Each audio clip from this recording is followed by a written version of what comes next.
Hello and welcome back to Rolex Play, where we roll dice and play games. You've joined us for our midweek campaign of Threads of Chaos. It's session 17, episode 17, whatever you want to call it. We are currently half a group here, but not the matter. We shall continue anyway. Brooke should be joining us, hopefully halfway through as we get going, but we will begin without her. So far today we have Leonie and we also have Arne. Let me just do this quickly. Hopefully that's showing. Excellent. All right. So, as we begin today's session, I will give us a little recap of what has just transpired.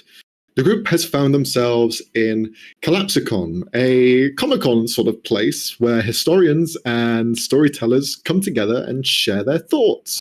There are TED Talks.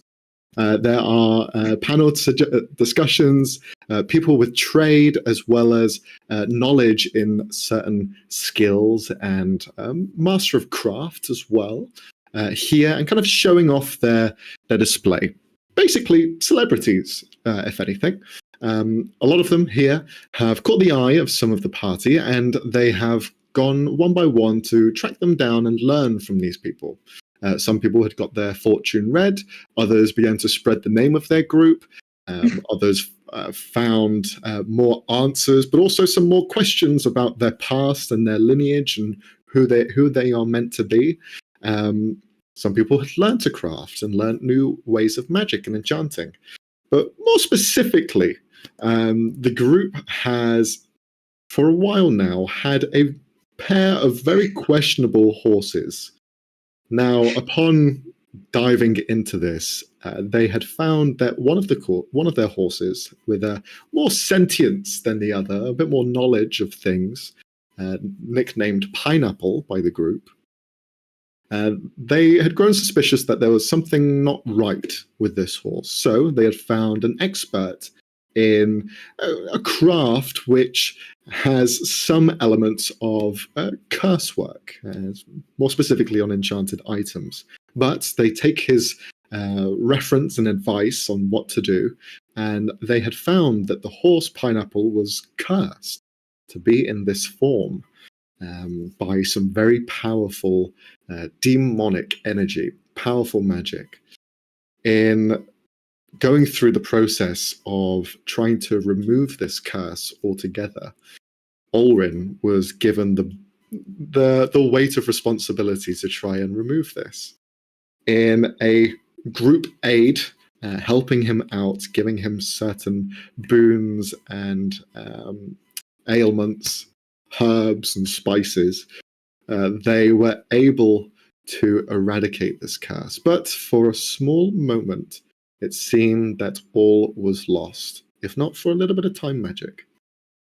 So now the party look on in this small kind of closed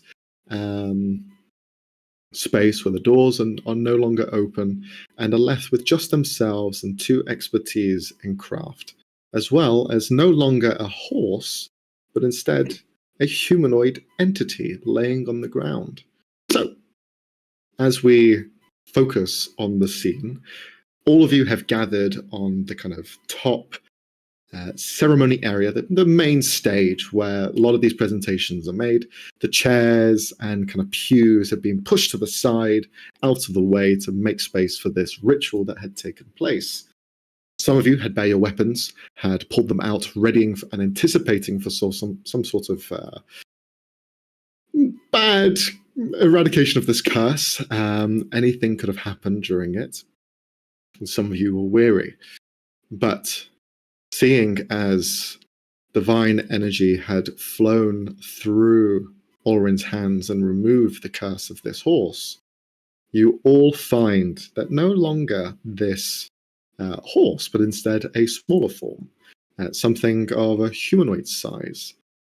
You all see what can only be described as a cricket person, a humanoid, 2 legs, arms by the side, very kind of human in proportion and shape, but with large kind of exoskeleton to them, different layers of natural armor that's just been formed around their body.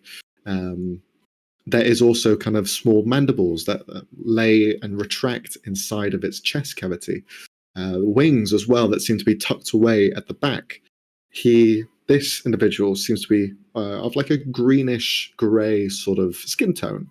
You can see that they have a face to them, large kind of rounded eyes to the left and right, and somewhat humanoid mouth, but with kind of these barbed edges to them, like pincers.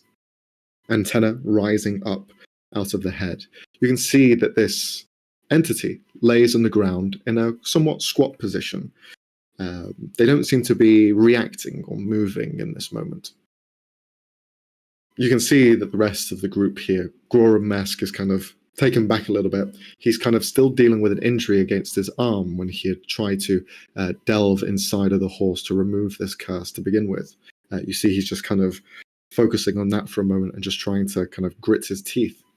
Meanwhile, Zayadeh, who kind of maintained that the flow of life in the horse was almost stopped completely by time magic, you can see that she's still kind of almost focusing on that area with a little frown to her brow. I'll ask the two of you, what are your initial reactions, or what would you like to do as this is all kind of happening? Well, Cal was really close to it because he was like rubbing stuff onto it. So I imagine he's just like respectfully taking his hand back, so just staying sitting next to it and just wiggling a bit on his knees, like, okay, hi, you're not a horse anymore, and he's just clapping. You just begin to kind of like kneel down and speak to this person. They're probably about the same size as you in stature, not too overly tall, but you can see their legs do have almost like a raptor design to them, where they kind of bend backwards slightly and probably have a spring in their step. It seems to extend, but in this current position, they seem to be at the same height as you. But they are still kind of locked down in this position. If you could roll an insight check for me. Of course I could. Insight.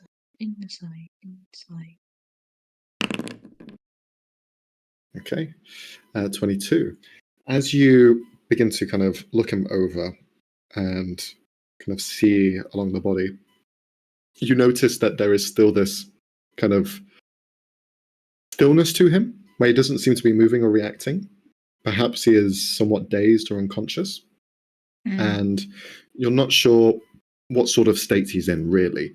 But what you can tell, because he does seem to be almost frozen in place, is that Zayadeh is still maintaining some sort of energy in her hand. You see it almost like the space around her fingers, which, again, she, as a tabaxi, still changes in age. You see her in the kind of middle-aged form. Her hands become smaller. She grows into a smaller, almost childlike form, holding out this magic. And the energy seems to be almost concentrating still on this creature that lays on the ground. Noticing that, you can see that she is struggling to hold something there. He's just looking between her and the horse, just like, wait, fuck, are we not out of danger yet? Is there still evil stuff happening? What's going on? There is something not right with his mind.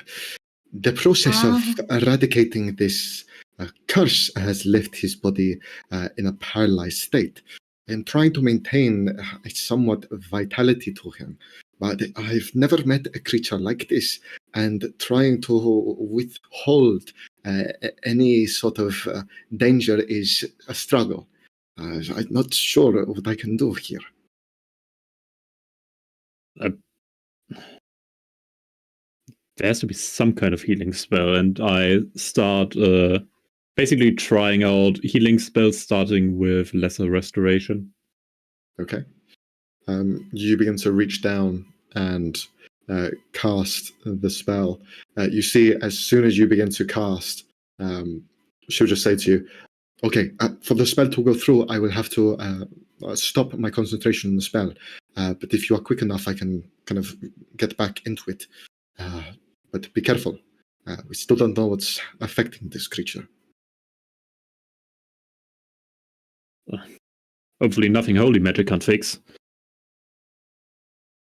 You will be surprised by the resistance of some creatures. Not all holy magic can be used on them. Do you go through with the process? Yeah, I'd like to try. Okay. I'd like you just to roll a spellcasting ability for me. So this will be a wisdom check. Okay, so basically wisdom +1 + 1d4. Yeah.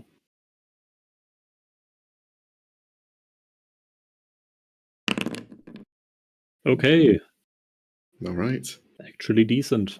Surprisingly. You see Zayde kind of look around, sees you have a confidence on your shoulders, and she lets go of the spell, knowing that you can do it.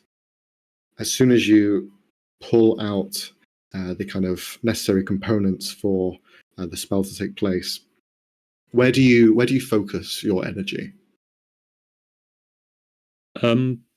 Probably on its head, then going down towards the chest area. Like, first off, targeting the head because she mentioned some kind of issues with the mind or something like that, and then down to the heart, like central organ stuff. Okay. You pull this energy into your hands, and you see the wave of frozen time leave the body. As soon as it leaves, you see the body begin to convulse with a pain behind it. And you quickly reach down and pump this divine energy, this holy energy, into the head and begin to make your way down. As you kind of lay it in to the mind, you all begin to see a light shine from almost underneath the surface of the scales of this creature. And for a moment, everything just goes black. Complete darkness. You don't feel like you're in the same place you were before. Olrin, you had seen, whilst you were going through the process of removing the curse, you alone had seen a demonic figure, a cloud of shadow which emerged from essentially the throat of the horse. Its eyes locked on each one of you. And in this darkness, you feel the same. You feel the same eyes stare back at you, but you do not see them. But they linger. They linger for a long time. A coldness tickles your spine, and for everyone else, it does the same. You feel like you're not yourself. As though your mind has been pulled away from your body. That cold sensation almost picks you up and drags you away from your corpse. Each one of you see as you are pulled backwards, your physical form falls to the ground. Oh shit. And as you are being pulled away, you just see almost an outline of yourselves, as though there is only the outline, an echo of who you are. You're pulled back, and the surroundings are almost forever pitch black.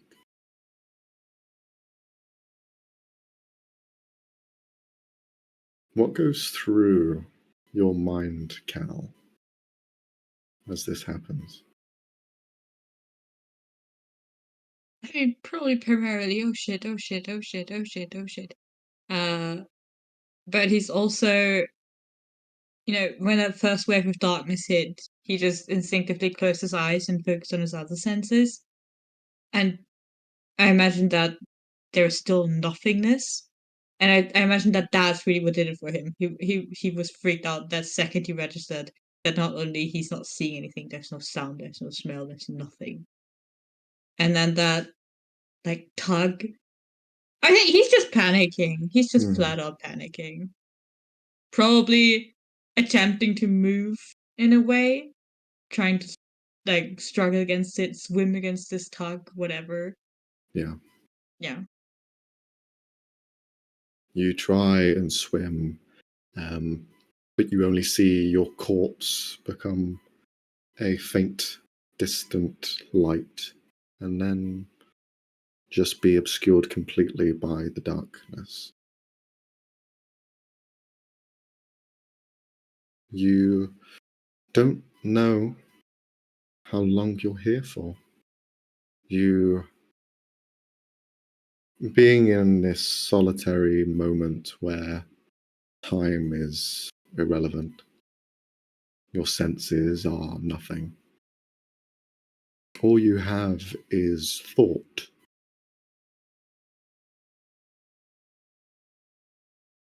What goes through Olrin's mind? At the start, I'd say panic, similar to Cal, but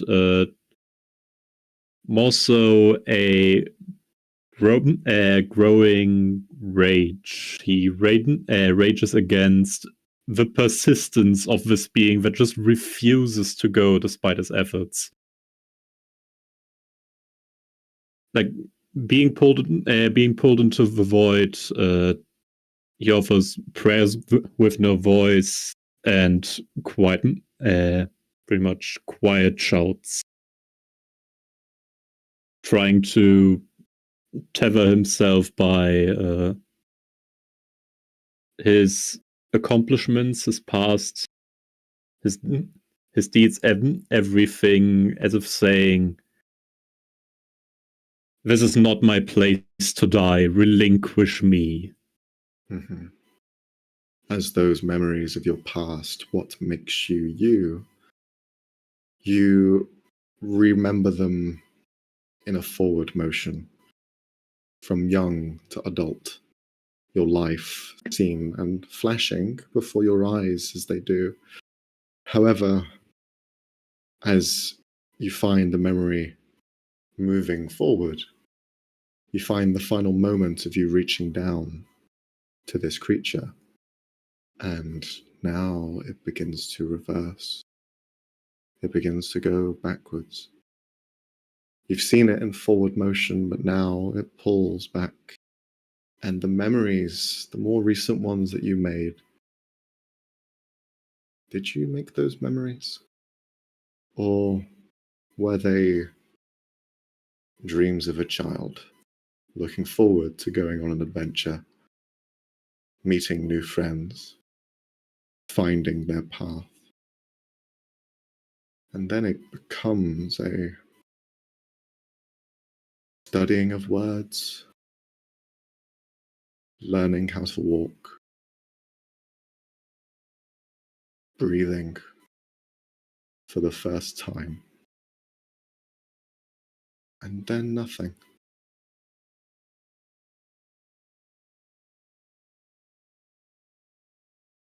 The darkness is a scary place. It is where the most insane moments transpire everyone. A mind is a prison to those who cannot escape it. And you two cannot escape. But there is hope in this dark, as you find that the surroundings that were once a dark, almost cloud begin to pull back, and instead resemble a almost darkened brown orange clay. You're no longer being dragged. You do not feel that rushing sensation anymore. And you are no longer alone. The two of you stand together. Cal, you see Olrin, and Olrin, you see Cal. I'd like the two of you just to roll a history check.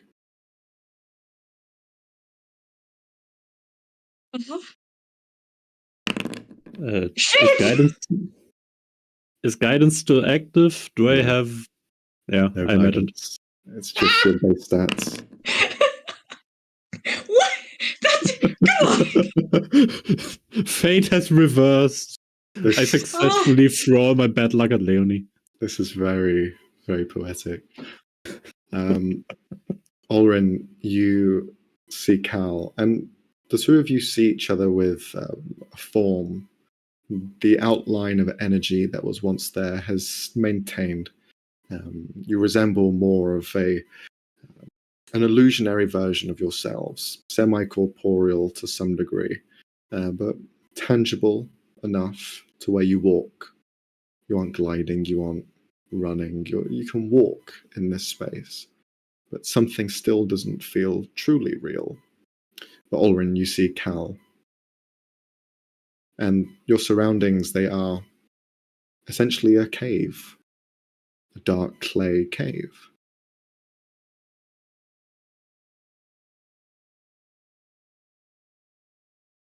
Are our energy forms more like an idealized version of ourselves, or more like?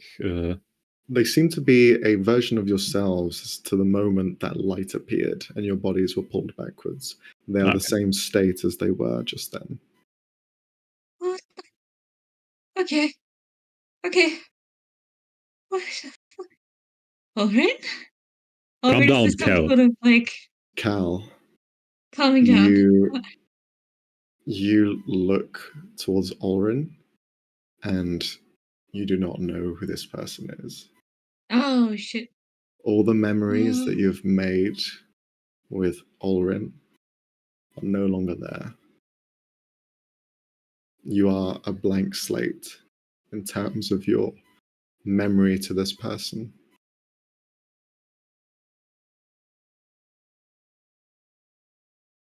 But Olrin, you remember Cal just fine. Right. How do you know my name exactly? What is this? Where am I? No, okay. Weird fucking horse curses. That's. Cal. Who are you? Again! I'm How do you know my Olrin. name? I know I've met a I'm lot of people. Olrin. You are Cal Emmaus Bakir. I am! That is You're- true! You're What of a is family this? of merchants.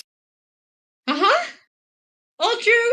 All true. But no, not gonna argue with that. Who the fuck are you? What the fuck is happening? I don't know. We were Okay. trying to break a curse and then somehow got sucked in here. What do you mean, we? You certainly weren't there. Yes, I was. What? Okay, I Do you remember there was another remember person in nothing? the room with us. There were several strangers. I will admit that. Some weird age-shifting lady and some guy accent brought along, but you certainly weren't there. What the fuck? Wait, are you the demon? Is that what's happening here? Cal, Shit. Okay. reach behind That's you. cool. That cloak you're wearing. Where did you get it? No clue. Probably bought it. Well, honestly, probably someone gifted it to me. I get gifted a lot of random Yes, shit, okay? I did. I made it, Sure. and I gifted it to you. Sure. That sounds totally believable. Well, no convincing you, I see. But still, we must get out of here, somehow. I agree with that. Weird stranger that claims to know me. Okay, calm me down. Calm me down. This is okay. And Kel's just twisting a string, like Mhm. fidgeting with it really intensely and essentially bobbing in space. Just While he this does is that, cool. Oren would be checking whether he still has a connection to Moradin, even in this space. You begin to almost use this primeval awareness that you have in yourself of your own deity. And as you begin to look around and reach out for some belief, your tether to divine energy is not there. I'd like you just to roll a religion check.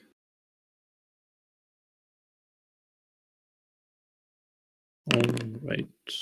8. And we're back.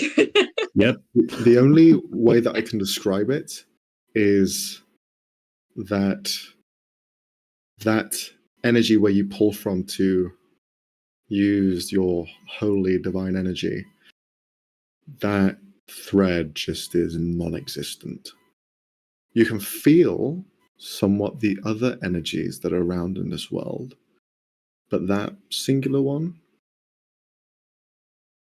is as if it was never there. So to me, it seems as if Moradin did not exist. Correct. Or has been eradicated completely. Any sense of divinity.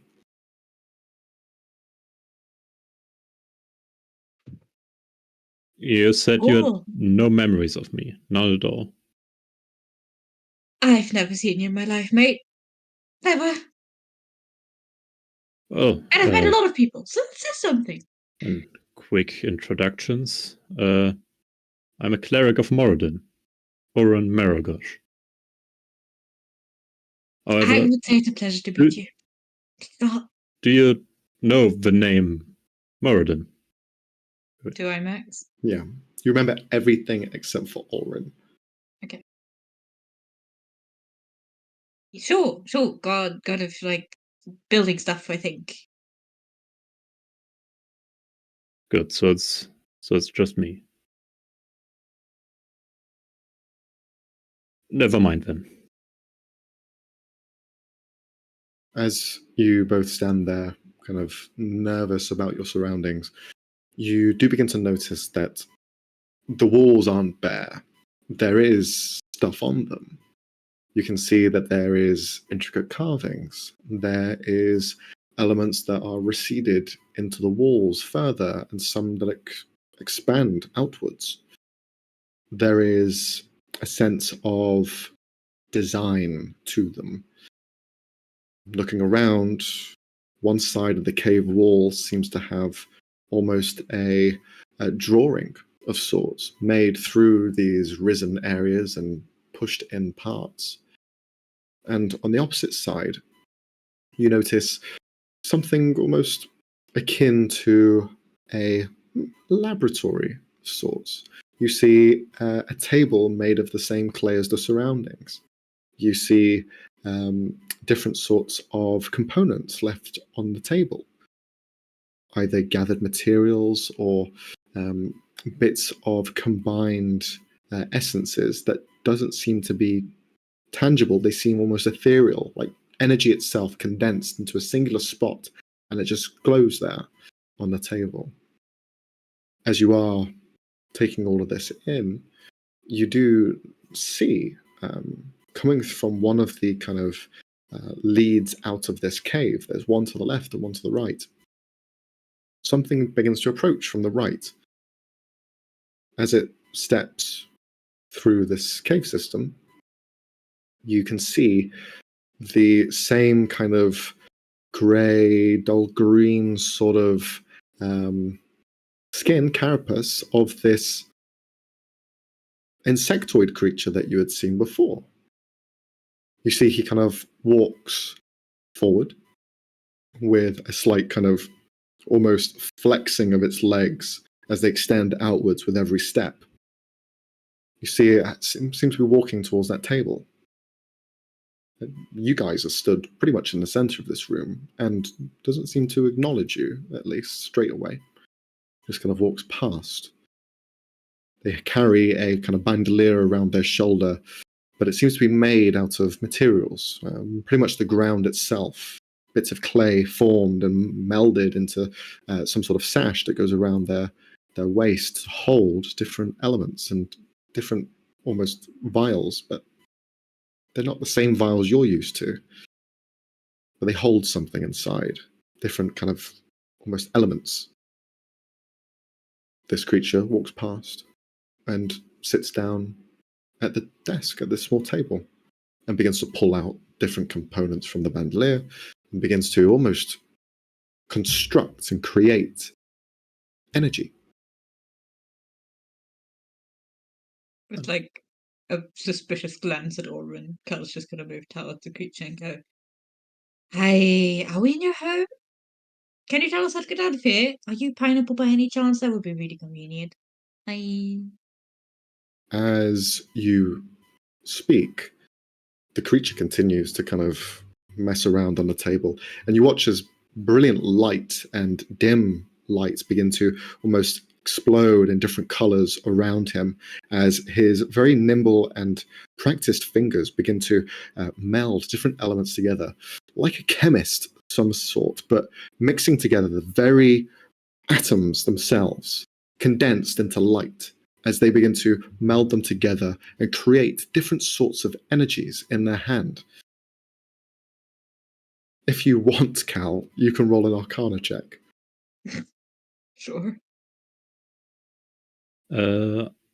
Can I also roll that? Of course you can. Oh. Never mind. Whisper back. The practice that this individual seems to be conducting is something you've never really seen before. You've heard of this sort of magic before. It's called primal magic. It's the very foundations of the world itself. It's the energies that surround the earth, the ground that you stand on. This creature is wielding these as though they are a master of this element. There is no hint of arcane, there is no hint of divine or any other magic that you can see. But this base that you're seeing here, you can attribute it to almost every single one of those magics that come in a very wide array. But they just begin to concoct and create. As you speak to it, you see they continue. But then you see almost like yourselves having this outline, this energy. You see the form as though they are stacked on top of each other.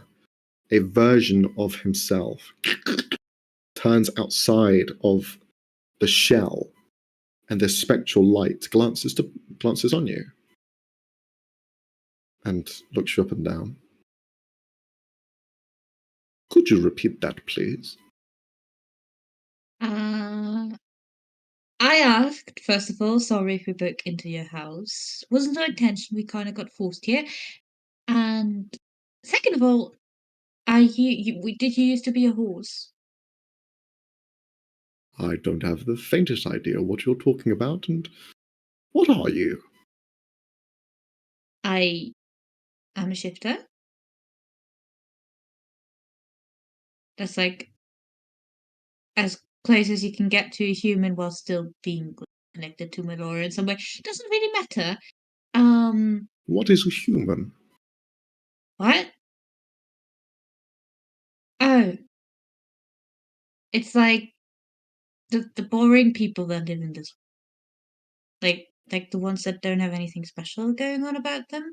They built all the big kingdoms. Kingdoms? What is this word? This is getting confusing. You're confusing me, friend. And yes, you are in my home, but all are welcome. Oh, that's nice. Very forthcoming. That guy claims his name is Ulrin. I don't know him. so he might be evil.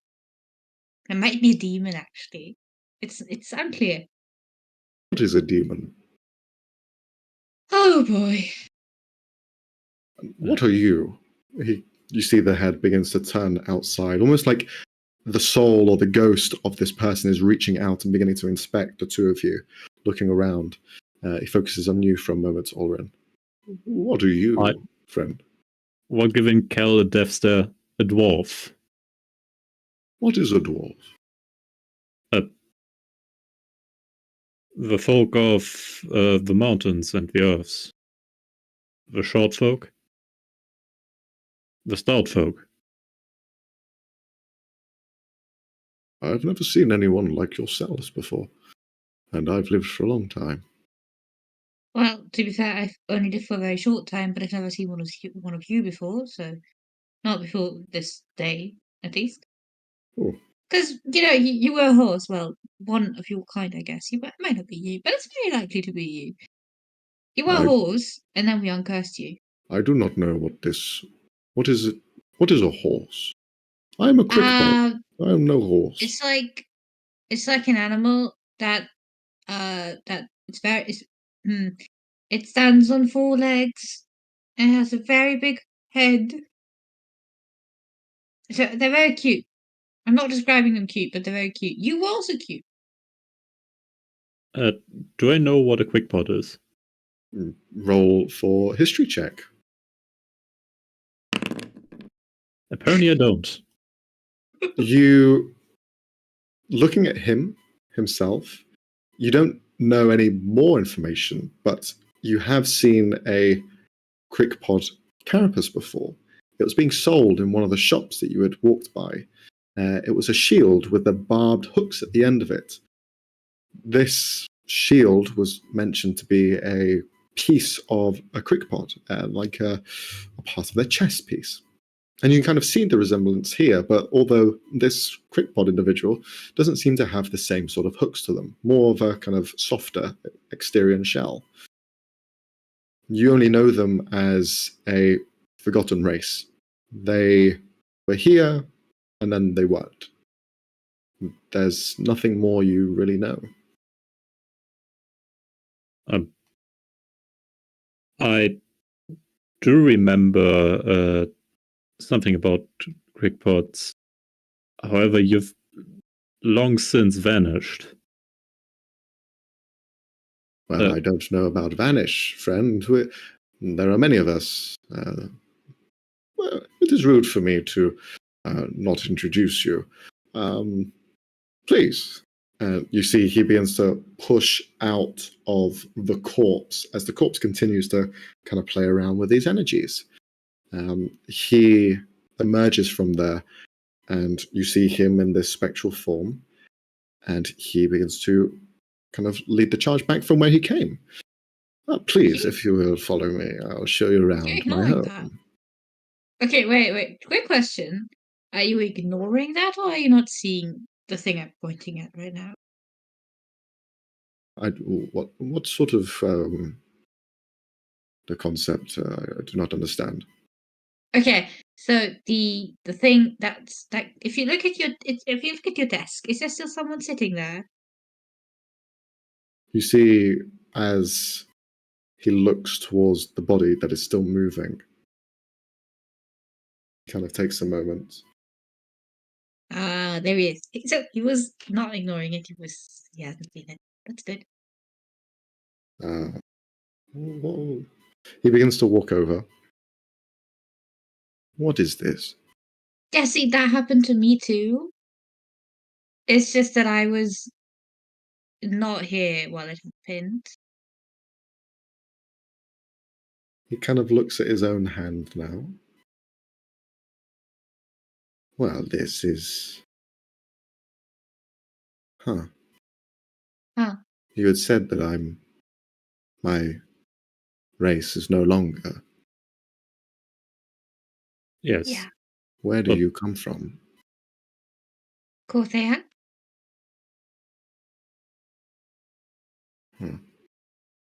That is my home too. Oh, then I have bad news for you. Do you have a calendar or some measure of day? Well, we have no need for such things. Our race, we Crickpods live eternally. Oh, then I have bad news, because in one shop along the way, we found a Quickpot carapace. Do you have to say it like that? See, he kind of Weird tilts his sensitive. head to the side. How intriguing. And that was the first time I heard of Quickpots. And you have dates, years. Yes, to be fair, we are mortal. We will die even without outside interference one day.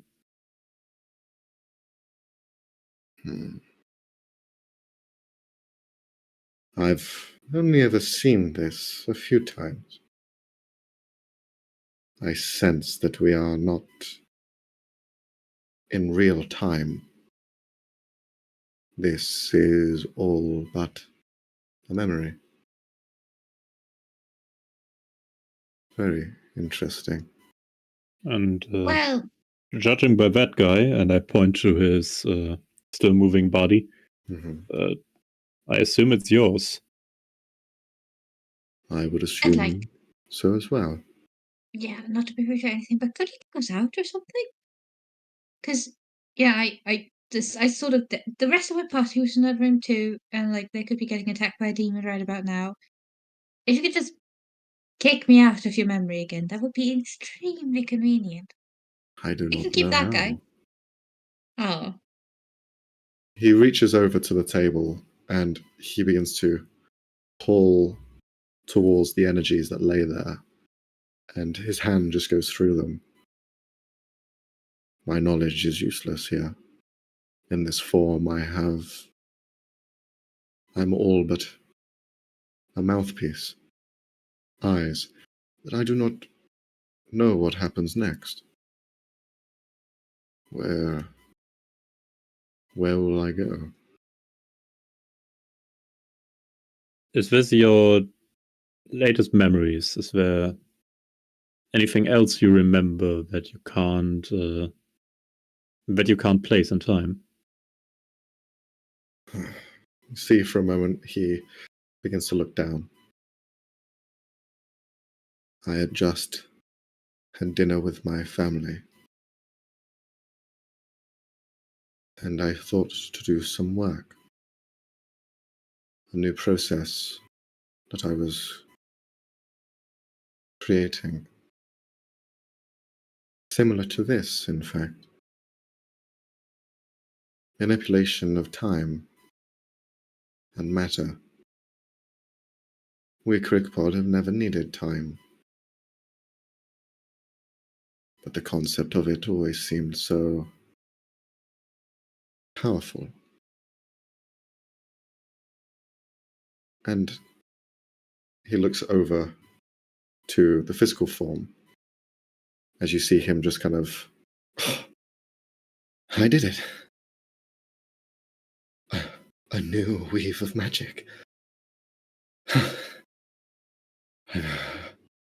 will have to show the elders.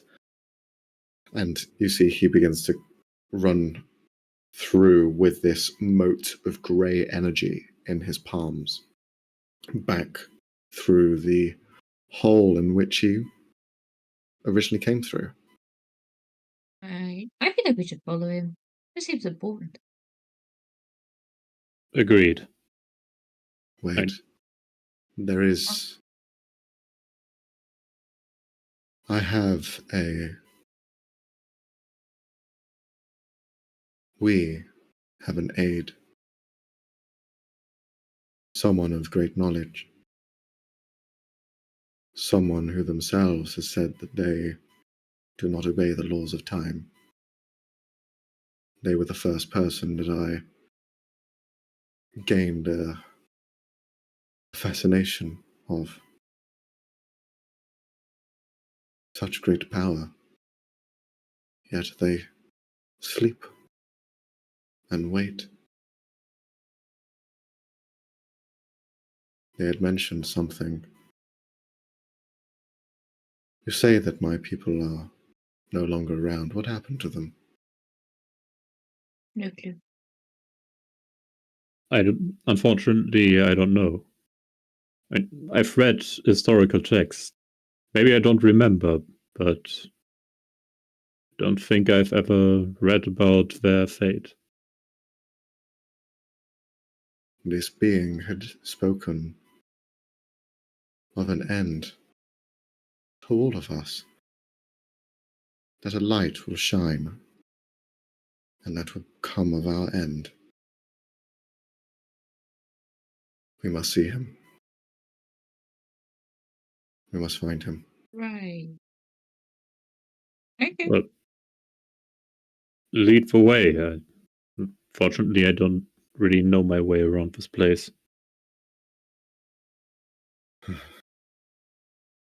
You Do see, you guys think we can float through walls?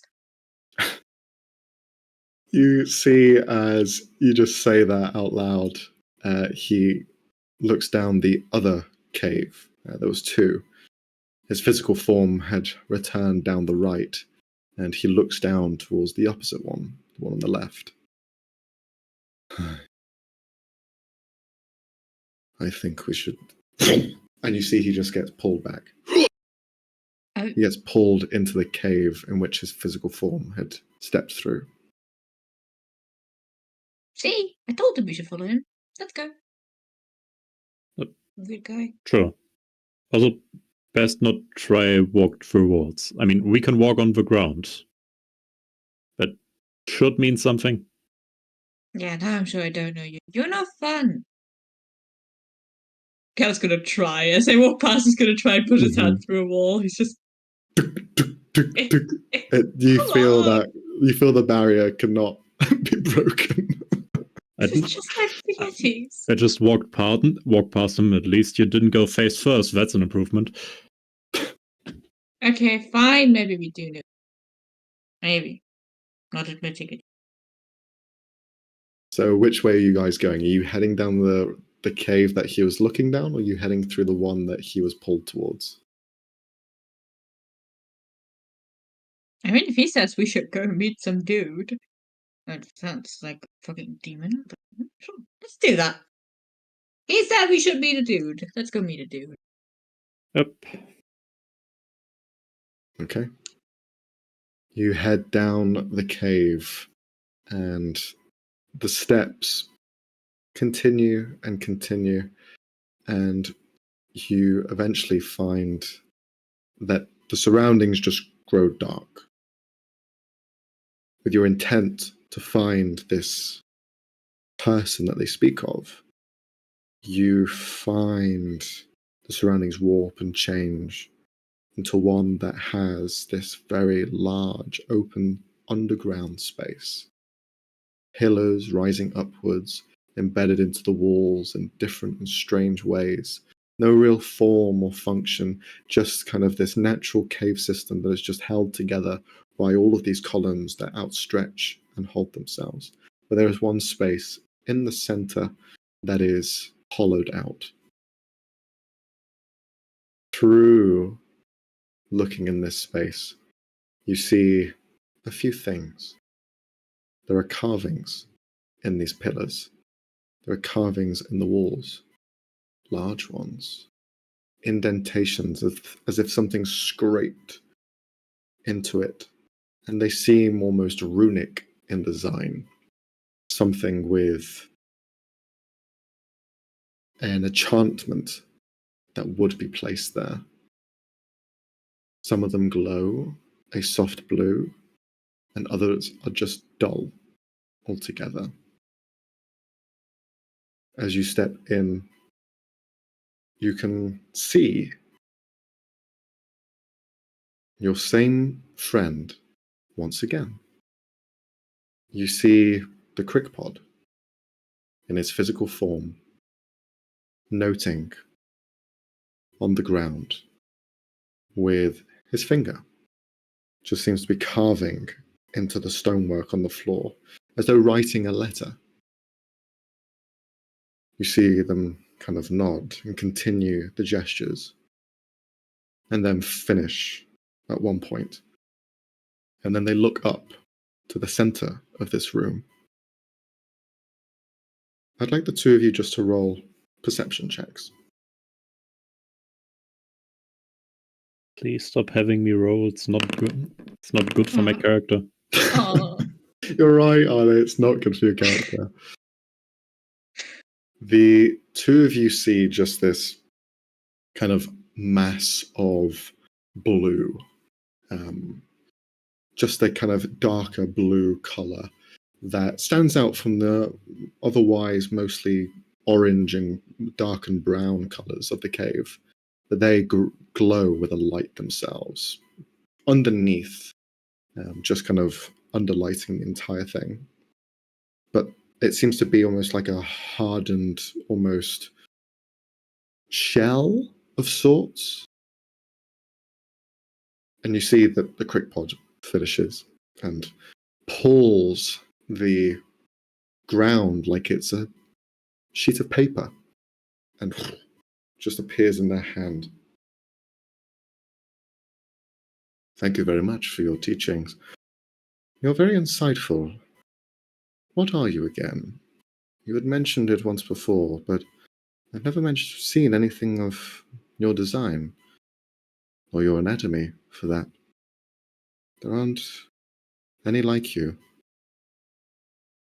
And you hear this kind of rumble in the center as a bellowing voice just emits from this hardened shell of blue. I am a dragon. You do not know of them yet, but there will be many to come. Interesting note. And how comes you are the only one? There are many of us. There is never just one of anything. I am not just anything.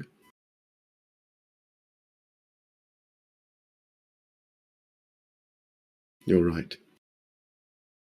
I'll leave you to it. Thank you very much. This will be of great use. You see, he begins to walk away. And at this point, as he walks past you, you see that ghostly figure almost dislodge itself from the physical form that continues to walk away and just kind of stands there with you, acknowledges you once more, as though he had just seen you a second ago. And the Crickpod, the physical form, stops at the exit of this cave. I wanted to ask you, when you had said that a shining light will once come from beyond our skies, why do you think it will bring pain?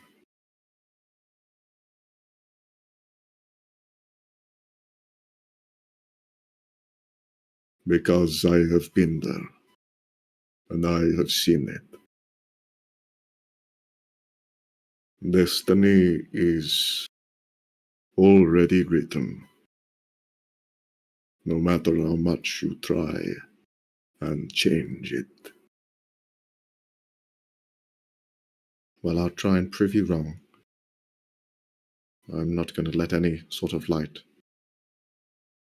destroy what we've built. I admire your tenacity, Coril. As foolish as it may be. They will call themselves gods.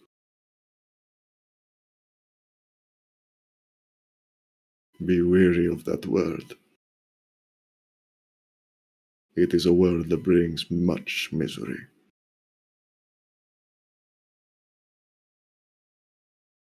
You see, he writes that in this sheet, a tablet that he holds in his hand. And he continues and leaves the cave. The ethereal Crickpod looks towards the two of you. I'm sorry, I didn't know what happened there. I felt my essence pulled away. This is the person of knowledge that I had mentioned. Perhaps in a great many years they'll be able to enlighten something for us. Max, what the fuck? is that fucking Umbrus? What the fuck is he doing? Okay, it might not be him. Might be overreacting. I'm sorry, I'll take. I'm being quiet. Like, I can approach him. He knows me. I don't even know if it'll work. But I wouldn't even know what to ask him. He's given us a prophetic destiny before.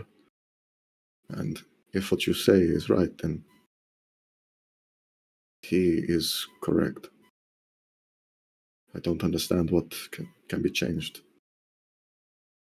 We can try. We can learn. But I don't know what ends this will meet. Well, one end it could bring is us getting out of here. You're right. You know, you returning to your body and then being able to share all of this with your people. You know, that sort of stuff. Yes, you're right. Yes. You'll need to return back to where you came from. That No, is my the issue. priorities like you should maybe try and prevent your like civilization from going under. Like now that you know, like he also kind of told you, I guess, but like now you have confirmation from us, so maybe since we're now visiting you in the past, even though this might be a memory, but now that we're visiting you in the past, maybe you can still change stuff. Who knows? Maybe we return and then boom, we know of you. Even though I guess then we would already know of you because. And one could just see how Cal's brains just breaks because of time travel. Mhm. He seems to be processing it as well. And I didn't introduce myself before, but shared your names, but I did not share mine. I am Koril Shazad.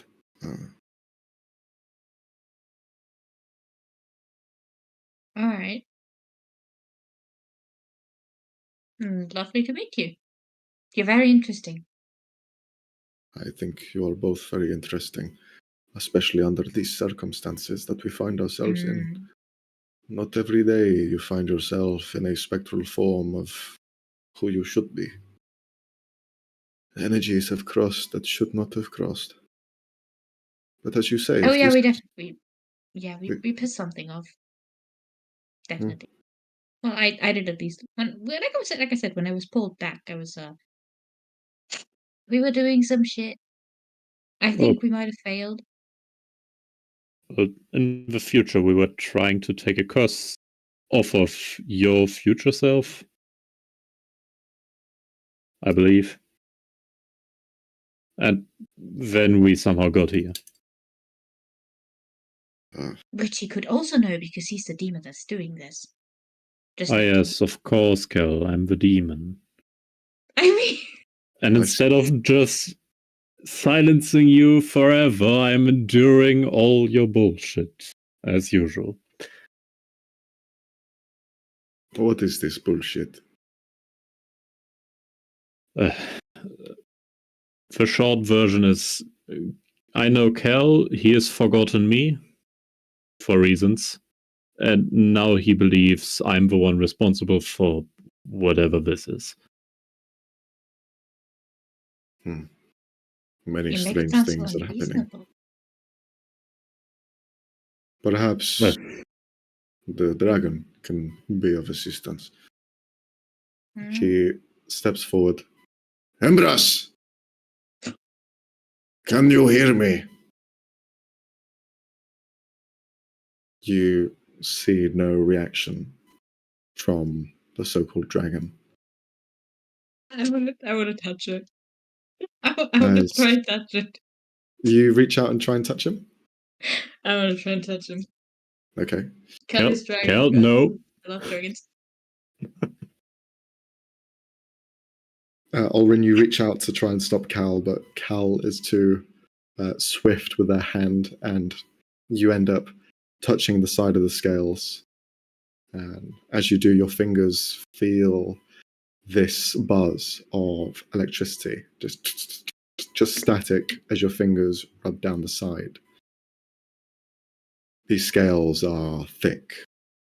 You are touching what seems to be a wing that is covering the entire body of this huge, enormous creature down in these depths. And as your fingers do, you watch as the head rises up like almost the head of a snake because of how thick and large this thing is, just coil its way out from its slumber. And not its physical form, but instead the same ethereal light. You see the version of it just look down towards you. The head is bigger than 3 houses put together and stacked on top. The eyes are dark blue. The entire scales are of a ocean blue, and lightning between these spikes that are so jagged at the side just bounce back and forth as it looks down towards you.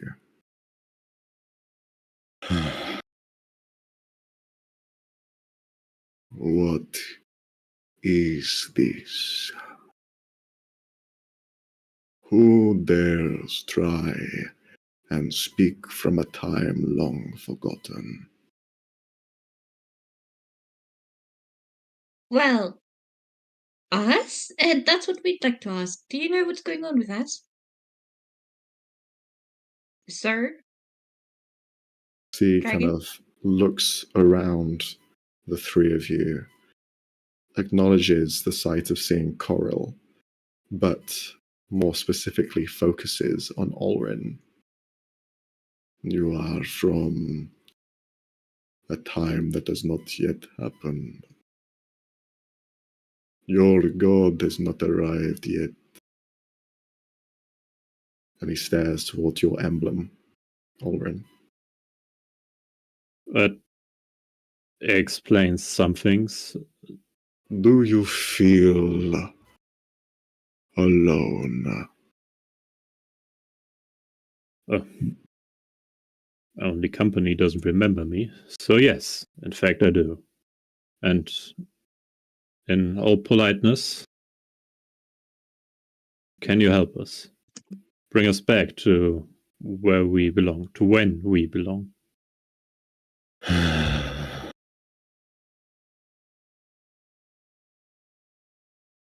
I can.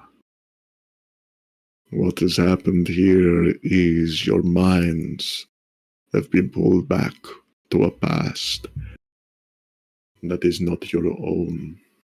You are but an echo here. An echo nothing can see. Only those who possess knowledge of time and space. You are standing beside one of the founders of this ability. And he gestures towards Coral. Do not take his presence lightly. I can help you return. But this is a journey you must take yourselves. You must follow the path, a winding road of this memory.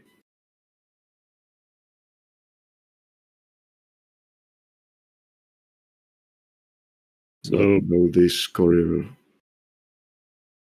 The man that stands by your side, he is one of those worshippers that I had told you about.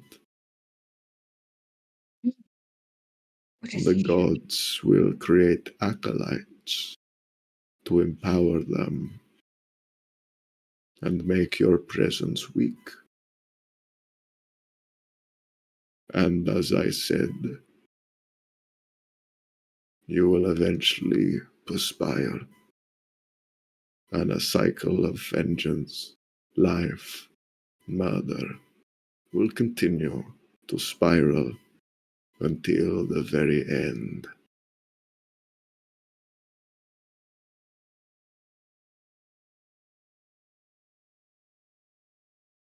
You see the dragon rests back in a more set position. Coral Wow. looks around to the two of you. It does not matter what is happening, and what may happen, what will happen. What we need to do, Embrace, is to return these two to where they came from. This is not their place.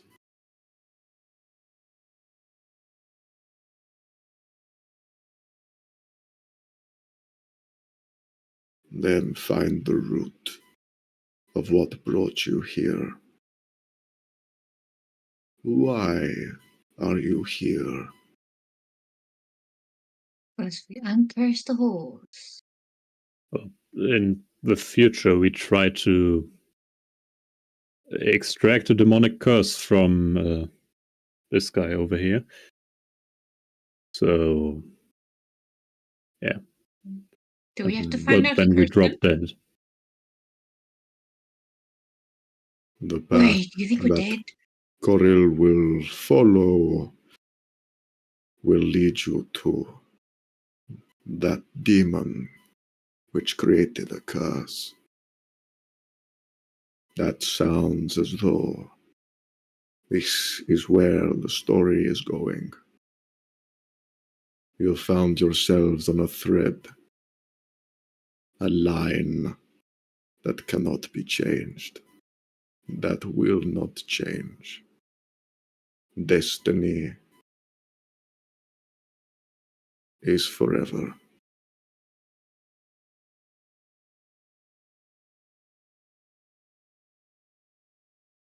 You sound like someone who tried to change it and failed. You see, as you speak, there is a clenched maw. Mm. The lips kind of pull back slightly. I have been in this position before. Time for me. I see this world's beginning, and I see its end. There is only ever one thing that lasts forever, and that is the eternal rumble of my heart.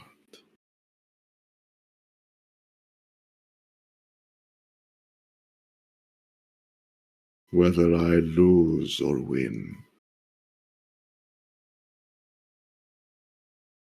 I survive.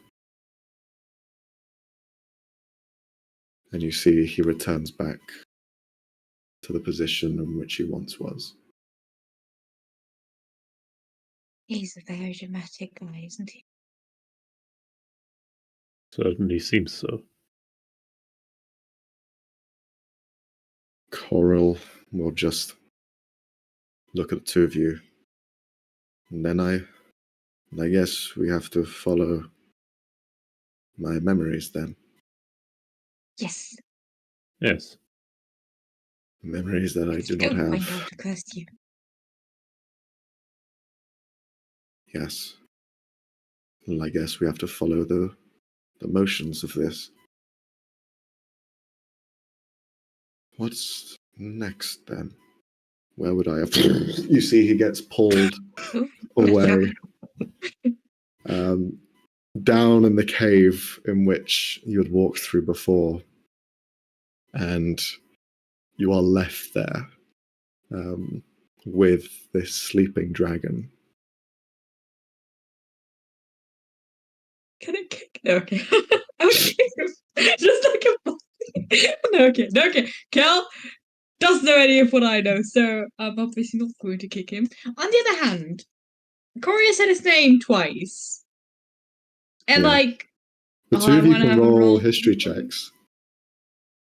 Oh no. But it's getting slightly better. Come on. I wanted to roll good on that. Now, the name itself doesn't really carry much weight to it, but two of you know that in recent history there was a huge dragon which had torn apart the landscape, had ripped out mountains, and had created caverns that weren't there to begin with. This dragon is not of the size of that, but it is the same hue of blue. And in terms of history and stories, there have been the odd blue dragon noted here and there, but with the knowledge of this one being something more, and the feats of what the dragon in your history was able to make, there is a through line that you can follow.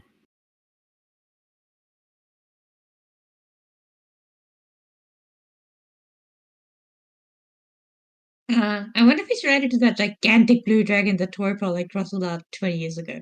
Might be. Might not be. Might be a completely different blue dragon. Would you be fun though. you hear from it just say, I will be. Oh! Oh, that's horrible. Could you not? If it has already happened, I cannot change it. Right. Time travel. Does Cal know how that fight ended? No, not with that history check. Fuck! That would have been so funny though! She just look him in his face and go, wait, didn't you die during that? Ah, god damn it. Okay. Okay. I could spoil everything for him. Okay. God damn it. Then I guess we follow. I want to bully Ambrose though. No, okay, let's go. Yeah, Oren hesitates for a moment, seemingly wanting to pick a fight with this dragon, but No. then Believe- decides on not a verbal fight. Okay. No, I'm not about to charge this dragon, especially when I have no magic. But no, remembering my priorities of getting back, Mhm. and Okay. with Cal probably leaving me behind if I don't follow quickly. Yeah, definitely. Cal's going. Cal's on the way. Wait, Cal, I'm no demon, I swear. Cal, roll an intelligence saving throw.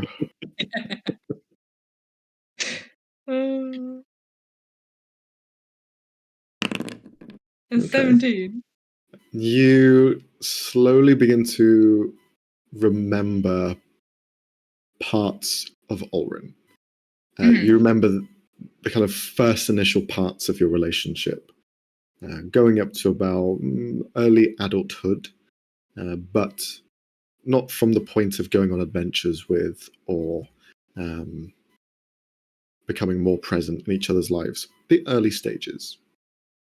But that memory starts to kind of come in every so often. Yeah, Cal just halts in his tracks, and you almost run into him, and he just turns around very slowly. Wait, you said your name was Oren, right? Yes. Do you remember something? Are you the guy that babysat me like really badly once? Yes. And you were the guy who got drunk off his ass in our cellar. What? I think I should be Twice. mentioned. I did, but I only got caught once. You got caught by the guards once. Of course, we knew how where wine went. I wasn't. Well, okay, yeah, fine. Go. Okay, great. I remember that you exist. Aren't you glad? I'd be fuck more are you doing glad here, if you then? didn't automatically assume I'm a demon. I mean, you might still just be a demon picking a random ass form from my past. I'm not rooting that out yet. Holy shit, we're continuing. You continue through the cave, back leaving the sleeping blue dragon. As you push through, the cave begins to shift and change in size, and you find yourself in the very, very, very busy streets of like a colony of ants. You see cave system, wide and large, but there are sprawling tunnels and intersections at different areas, no names or markings or anything, but instead there are almost scents in the air that you can just barely grasp, very subtle changes to each scent. And you see just people walking back and forth, all of these crick pods, the same, different sorts of patina to their shells. Some of them have like a purplish hue to them, a bit more of an oil slick design, but most of them all have the same sort of features. Some of them are hooked, some of them are sleek, others are more larger, bulkier, some are shorter in stature, but all seem to kind of age at the same finality. None seem to be of kind of elderly status. There's no one hunched over. There's no one kind of begging on the streets or anything like that. Everyone seems to be a functioning society. There are also buildings here that are embedded into the walls, carved outwards, and you can see people living in them, back and forth, walking around. But they don't seem to carry many things on them. They don't seem to need kind of items or anything like that. Instead, they carve the buildings with unique symbology, either representative of what they stand for, who they are. It brings almost a uniqueness to each one. Some of them are just with kind of very jagged shapes. Others are kind of more kind of abstract designs that don't really make sense. But you can notice that all of these people begin to walk back and forth through this almost thoroughfare of a tunnel. But then there is this almost like the loudest clap of thunder that you've ever heard. Just almost like something breaks apart completely, and you feel the ground begin to just tremble. You see all of the crick pods just freeze for a moment, protecting each other as some of the foundations of this home crumble away, but the structural integrity doesn't break away completely. Just a few things begin to fall. And then it stops. But now there is this almost brighter surroundings. The darkened brown and orange clay have a brighter hue to them, as though light has been gathered and added into this space. You watch as all of the crick pods begin to scurry up and out to the end of a tunnel where there seems to be this shining bright light. Olrin, you feel this wave of energy that thread that you reach towards, that holy energy that wraps around you and holds you tight, you feel that is completely in and around you. As you see that light shine, you, Olrin, that tether to Moradin is beaming inside of you. You feel him. You feel him outside of this cave.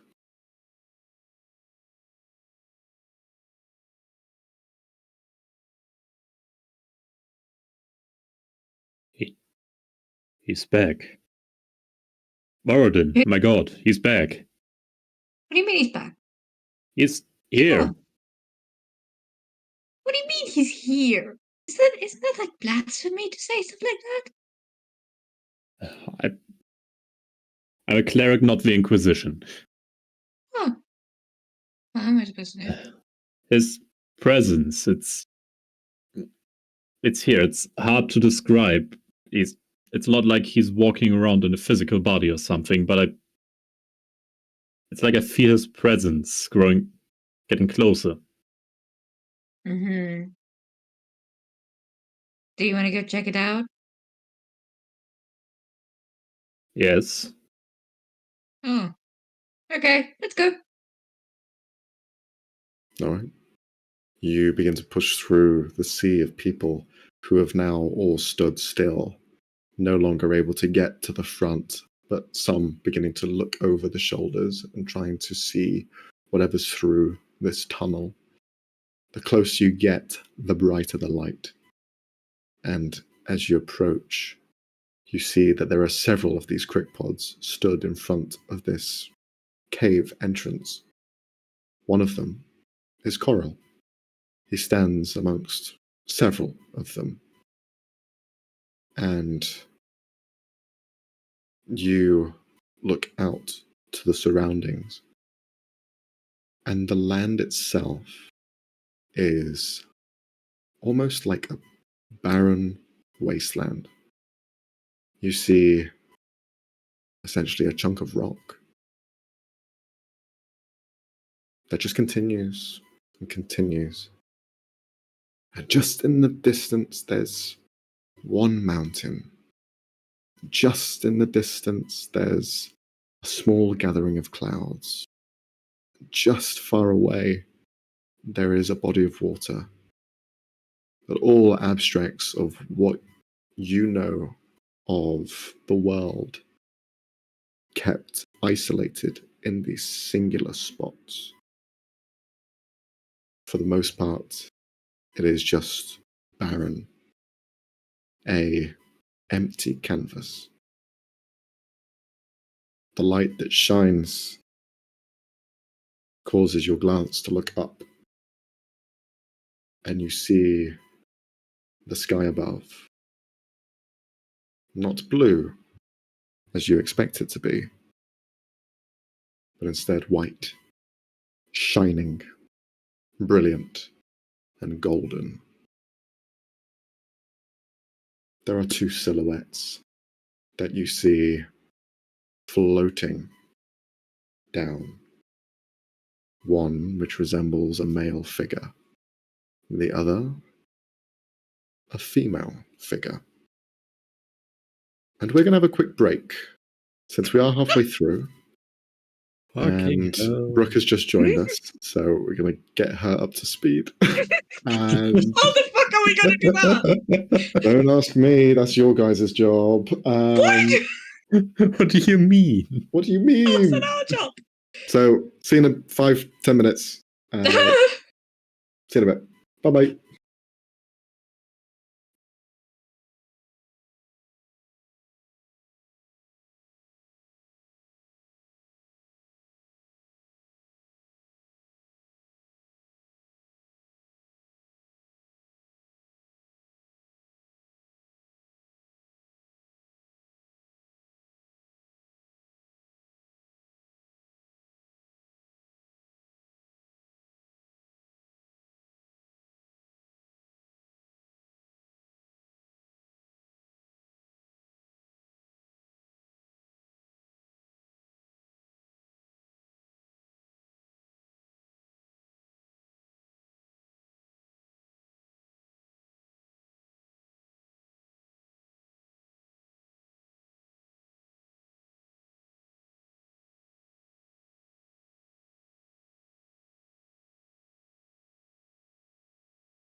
Hello and welcome back.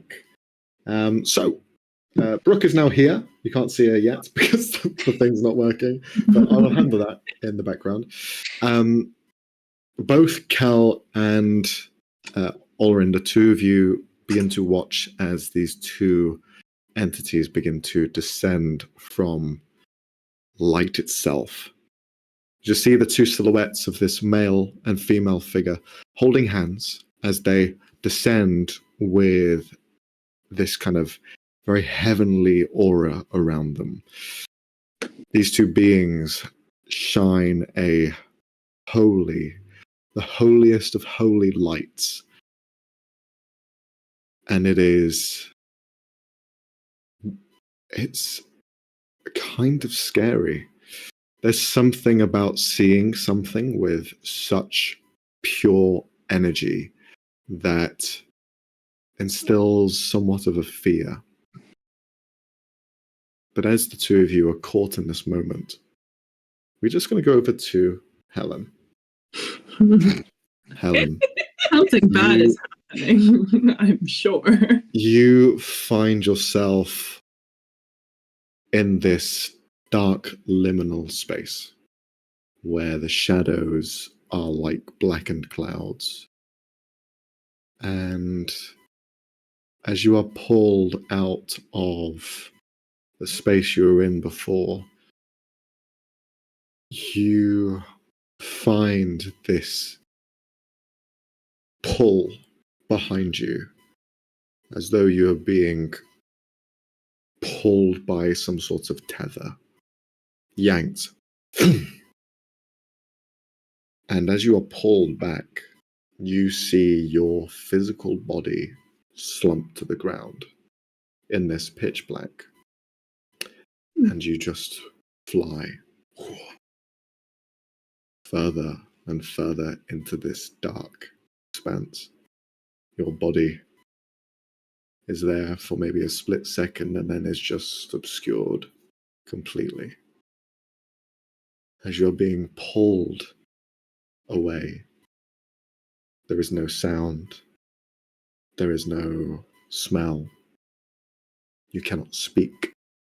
Thoughts do not really come to you.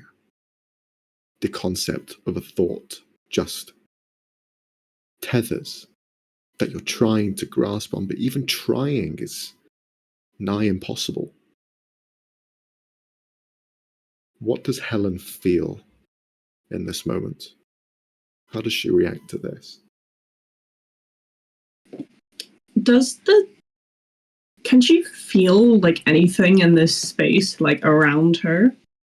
The scariest thing for Helen, in my mind, and you can correct me if I'm wrong, is to find something that has no anything. She has been surrounded by love, friendship, people, and the sentiments that they carry. But as you are being pulled in this void, each one of them is gone. Not there.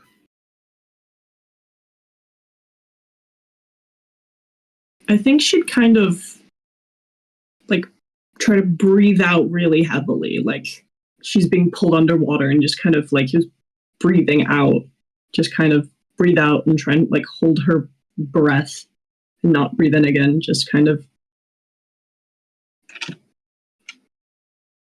hold and wait to see what's happening. You find an attempt at pushing air into your lungs and exhaling like bagpipes, opening and closing. But it's a struggle. It's pain. And as you find yourself being pulled back, you begin to feel what can only be described as euphoria. Every emotion that has ever existed. Every sentiment, every desire, heart and soul. That soul part, you just feel overwhelming almost. And as the darkness continues, it is eventually washed out by a golden divine light. And you find yourself appearing in a space where there are creatures and there are people, but that allure of energy and sentiment comes from above. Helen, if you could roll a history check for me.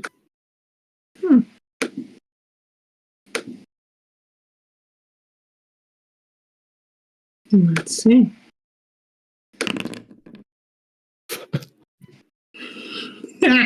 You find your wits about you.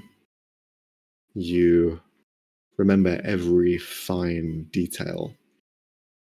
And because you rolled a nat 20, only because you rolled a nat 20, in the moment before you arrive, you saw the entire lineal timeline of this world.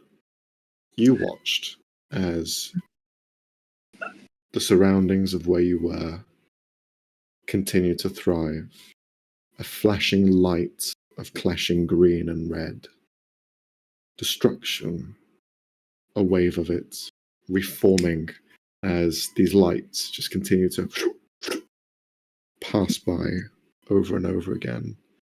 Civilizations whittle backwards. You see cities just return back to becoming villages and towns. You see the surroundings change. Topography is all moving and shifting around.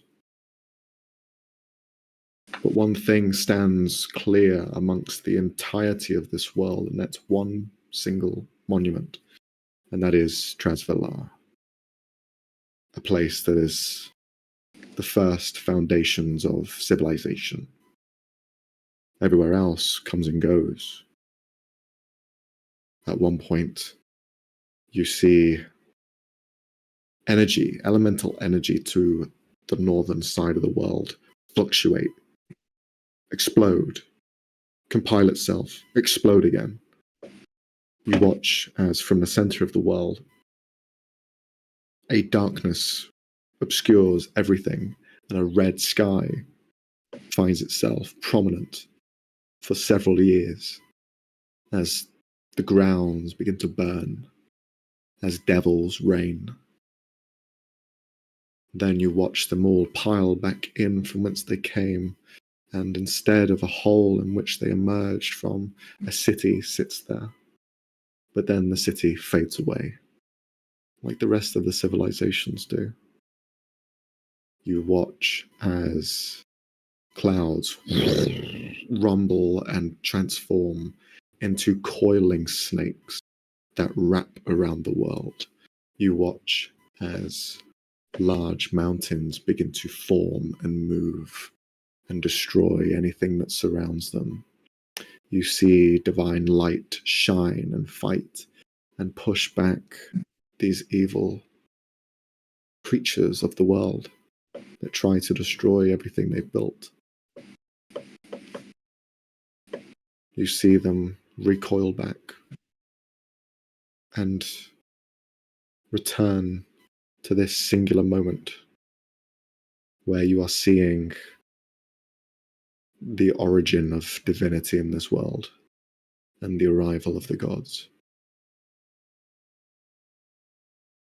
You also see your compatriots. You see Cal and Olrin standing amongst a civilization that you've never seen before, one that does not exist. And for a split moment, you could remember hearing their cries as each one of them squealed before they expired. But you don't know when it takes place. But you see your group. Only the two of them.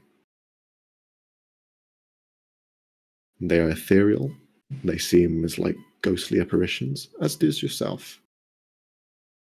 The three of you in this echo of time and space, watching on as two godly beings begin to descend down.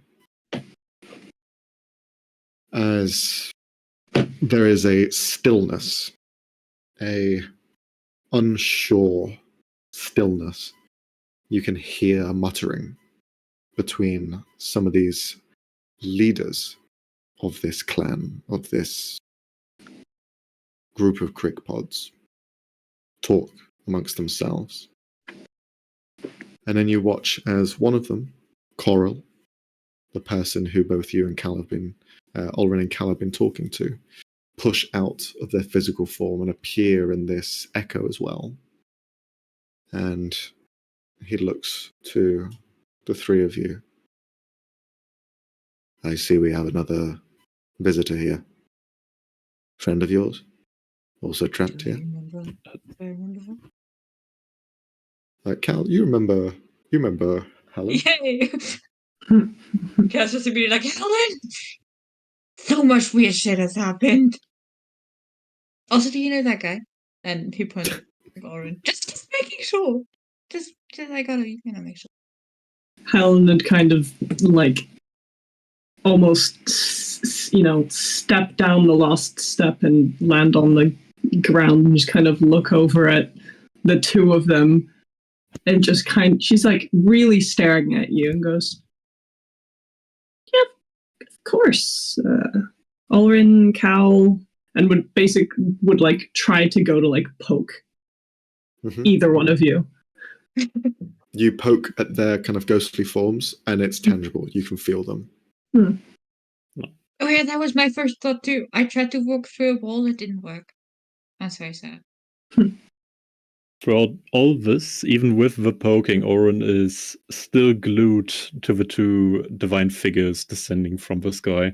Yeah. Do we look unmoving and with mouth wide open? Do we look like exactly the same, or do we look? Yeah, you look and carry the same things as you did when trying to remove this curse, this mental affliction, which was hurting or seemed to be riddling the body of the horse that you had cured.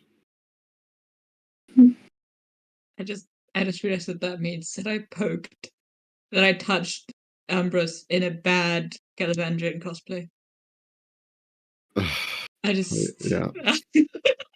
I keep forgetting that you're in cosplay. Helen would kind of remember that. So yeah, that's horrifying. Helen would step up towards the person that the other two have been talking to and kind of do like kind of very exaggerated like curtsy and introduce herself. No need for a dance. My name is Coral Shazad. Pleasure to meet you. I'm sorry that you find yourself here in this place where you do not belong. We think he's pineapple. We're not sure, but it seems the likeliest option. Does he look similar?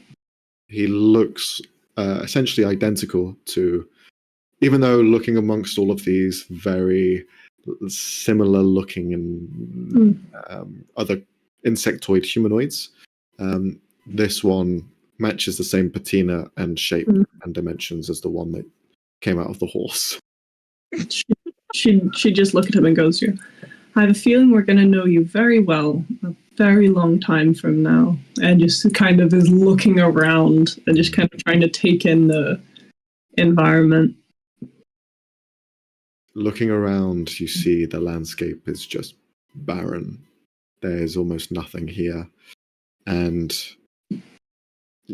for Helen, you almost find your eyes fixated on Sahanin as being the mother of soul and essentially heart and sentiment, whilst Orin, you find yourself fixated on the father of creation, the person who creates the body of humanity. As the two of them descend, there are no words spoken. They do not speak. They just descend downwards. And their forms are large. Very large. Almost like giants. Perhaps bigger. But as they approach and descend down and begin to place their feet onto the barren soil, their forms almost shift to something that resembles humanoid stance and height. They descend and find themselves touching the ground. The two of them begin to look around the area.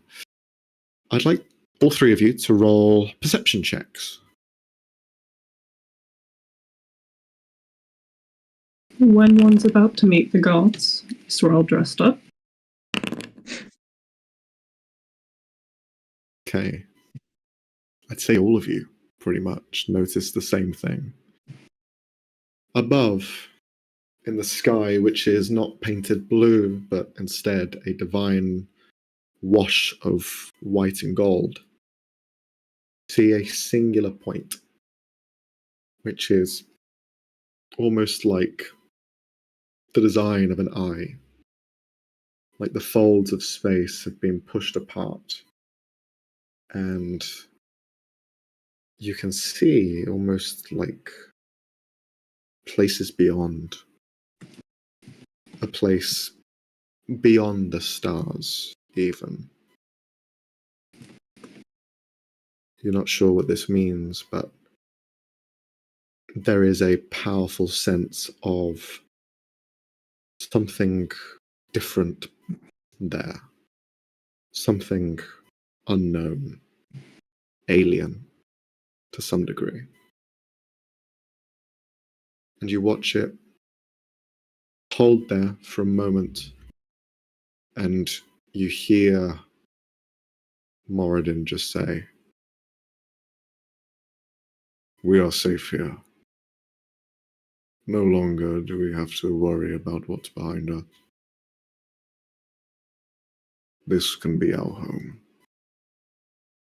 And he looks up, reaches with a hand, and almost like wringing a cloth, he pulls that thread and closes it, and you see the same sky. No more hole in the sky, just flush, divine light. They look to each other, and you see them smile and acknowledge the surroundings. Coril looks at the rest of you. Are these gods? Helen would just nod. I think so. Helen would just kind of look back towards them and almost like study them, like trying to commit them to memory. Yeah. Because she's seen what happens after this now. So she's just looking at the environment. Yeah. As you begin to take in the surroundings, the environment, you can see as they walk along the ground, their footsteps almost leave singe marks in the floor. And you see this fatherly figure reach down onto the ground. His hands touch into the soil. And he looks up. And you see from his palm, the ground itself begin to change in form and build upon itself a plateau of black obsidian and gold veins as a platform is created in this place. Let us scour this world, my love, and we will see what we can do. But I believe we will need more helping hands if we wish to create what we've always dreamed of. You see the female figure looks towards him. If we are, I would prefer someone that can feel this land, that can study its properties, can care for it, can place order in the new world that we form. Life must flow here. And art, beauty must be painted. As she looks on, the platform begins to rise up and hover as the two of them sit upon it. You see them just begin to fly away as this platform acts as some sort of mechanism for them to hover on, and they begin to explore around the world. All of these crickpods begin to talk amongst themselves. Some begin to run back in and hide, and they don't really know what to do. But Coral, this ethereal form of him, still gestures to you. So they are our end. These gods, they are the ones who slay us. Well, maybe. They are. I could jump to conclusions.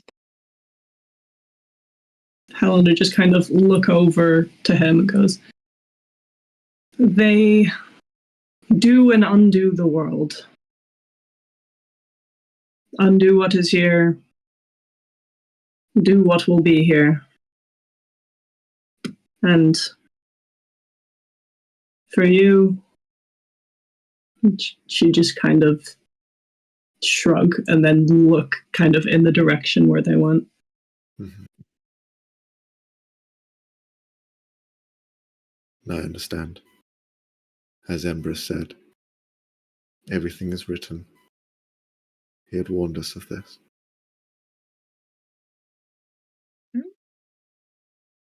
As this moment continues, is there anything you wish to do, Olrin? I know you might be having a crisis of faith in the moment, so that's why I asked. Oren is pretty much standing there, mouth agape, mumbling to himself, looking conflicted. Yeah. They were running from something. How could they not even look at the crickpods before claiming all this? Why? As you said, they were running. Helen's just going to start kind of walking around the area we're in and kind of asking the crickpods if any of them are still around, like about their kind of culture and, you know, what they're doing. As soon as Kelsey's doing that, she just goes, "Oh, they can't see us. Don't bother." She tries. As you walk around and have this moment, time almost begins to kind of shift slightly. The crickpods here grow less in number to where there are only a few. You see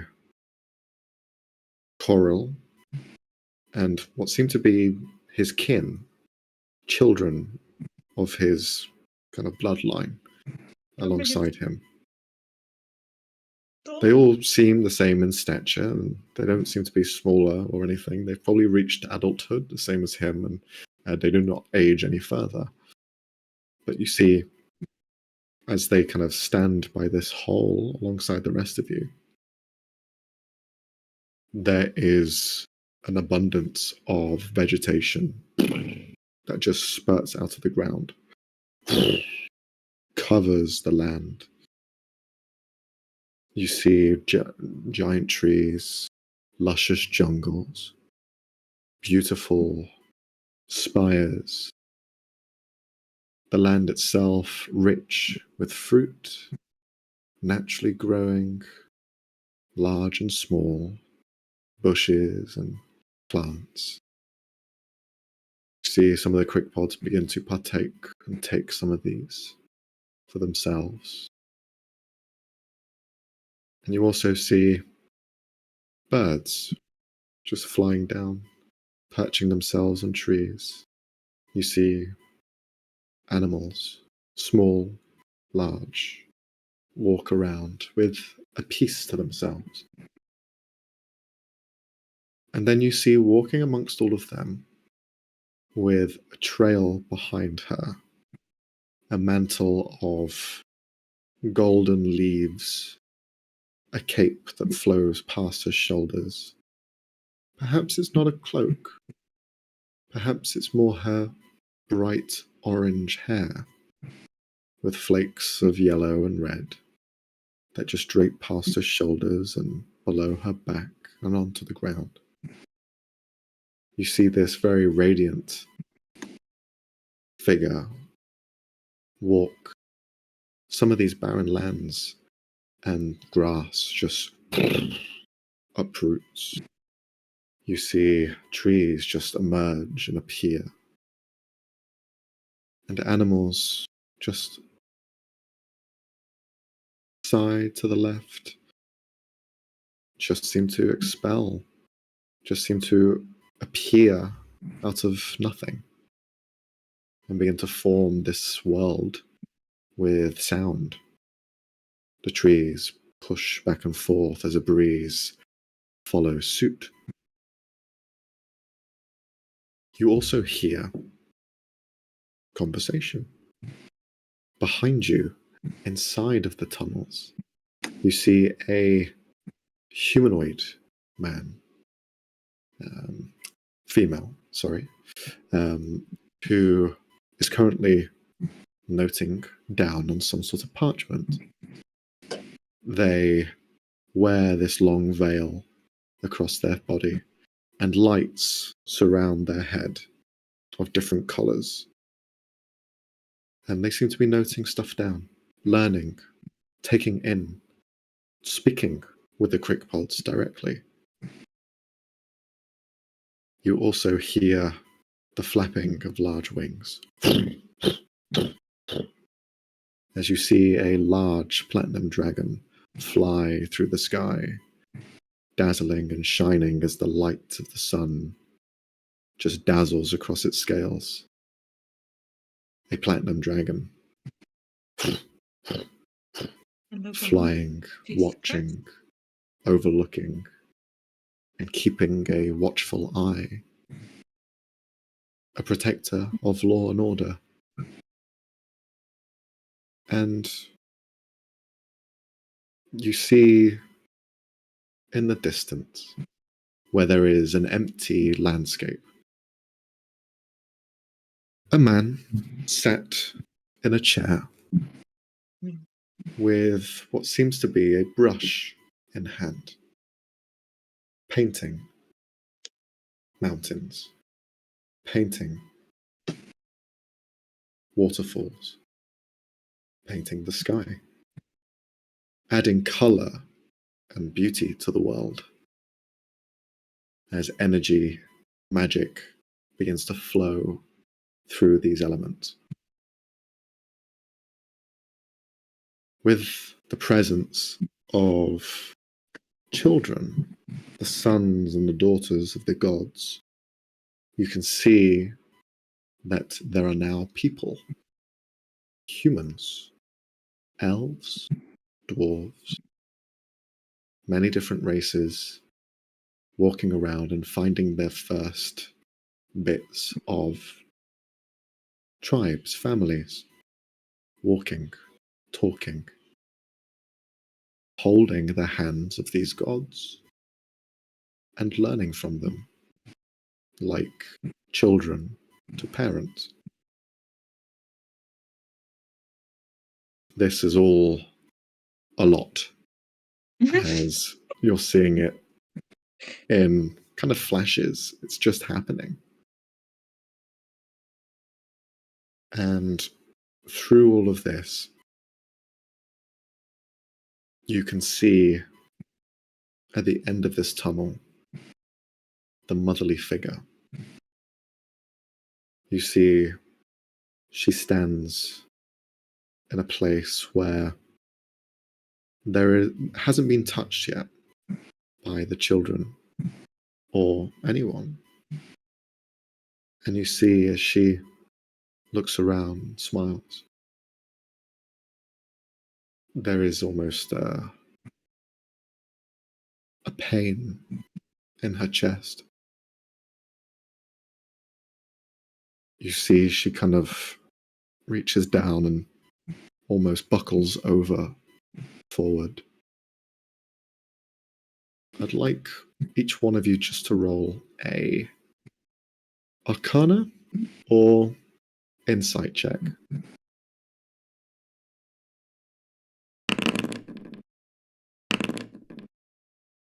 Okay. Helen and Cal, two of you see this matronly figure in pain. But she holds a brave face, but there's something behind her eyes that is unsure of what's going to happen. Olrin, you feel a darkness grow inside her chest. You see it being held back by her hand. She grasps this dark light, this shadow, and she tries to hold it there. And you can see that there is a look that she has on the general surroundings. And you see a joy, a happiness to see life thrive in an idyllic world. And you see that she cries, not for the pain that she suffers, but knowing that pain will affect other people. And in this moment, there's nothing you guys can do but watch on as her hand is forced open, almost like something is bending back her fingers. A shadow which was being held back almost breaks her hand completely, and stepping from her body, the darkest of shadows emerges, and the surroundings are almost plunged into a complete black. All of the gods turn and look, and they do not know what they see. But in its appearance, as it stands there, it looks around. Pitch black eyes against blackened body, shadows, horns and white shoulders, a tall and dark figure causes light around to just dim, until you cannot see any further, and you're left with just the three of you alongside Corel.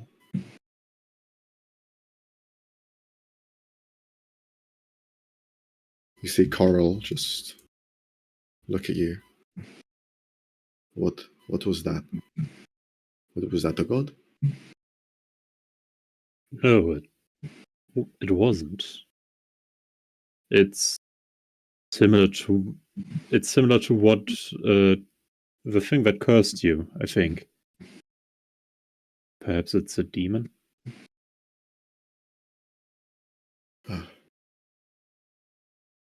Okay. A demon. I remember you said. Demons, gods. Are they the same? No, they aren't.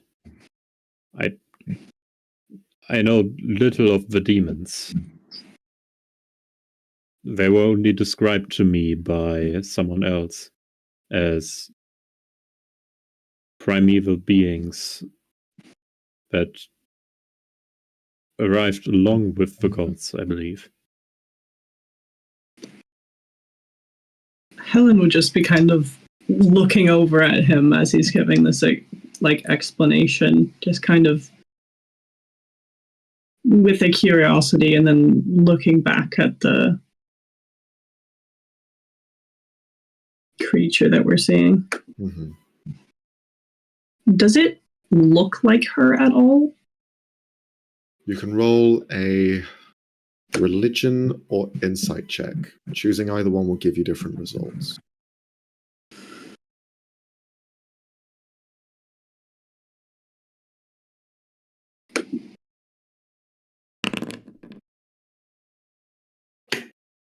This figure seemed to be male in body type. Seems to almost resemble parts of Moradin, from what you could tell. But almost with what you would know as devilish features, more infernal features to them. The horns, the kind of jaggedness to them.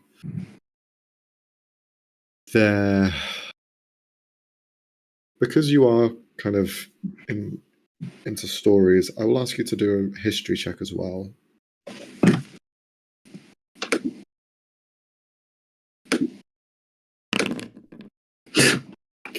That's so terrible. Now, there's many stories depicting shadowy figures, many of them surrounding demons, but there is no mention of any names.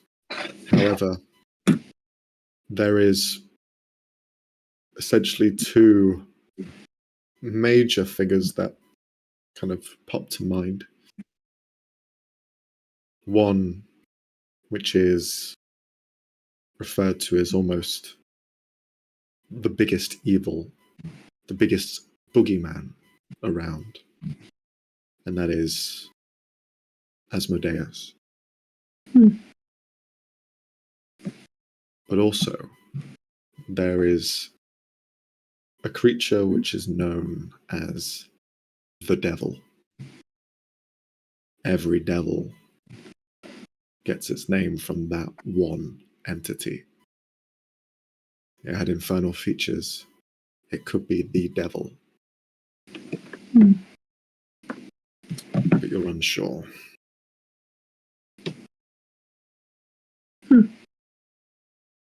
As you're speaking to Coral, and he will begin to mutter to himself, Demon.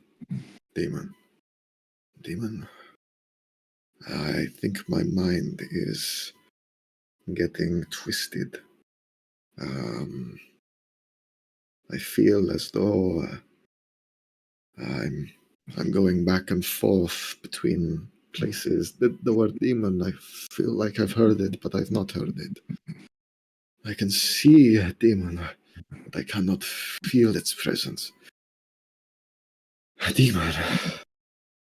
As you see him going through these moments, you can almost hear the memories that he's having. And you just hear screams. You hear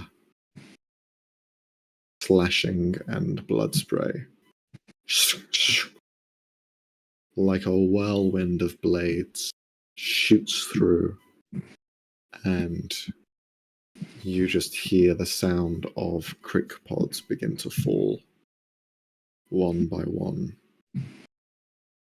And when I say one, I mean one group, as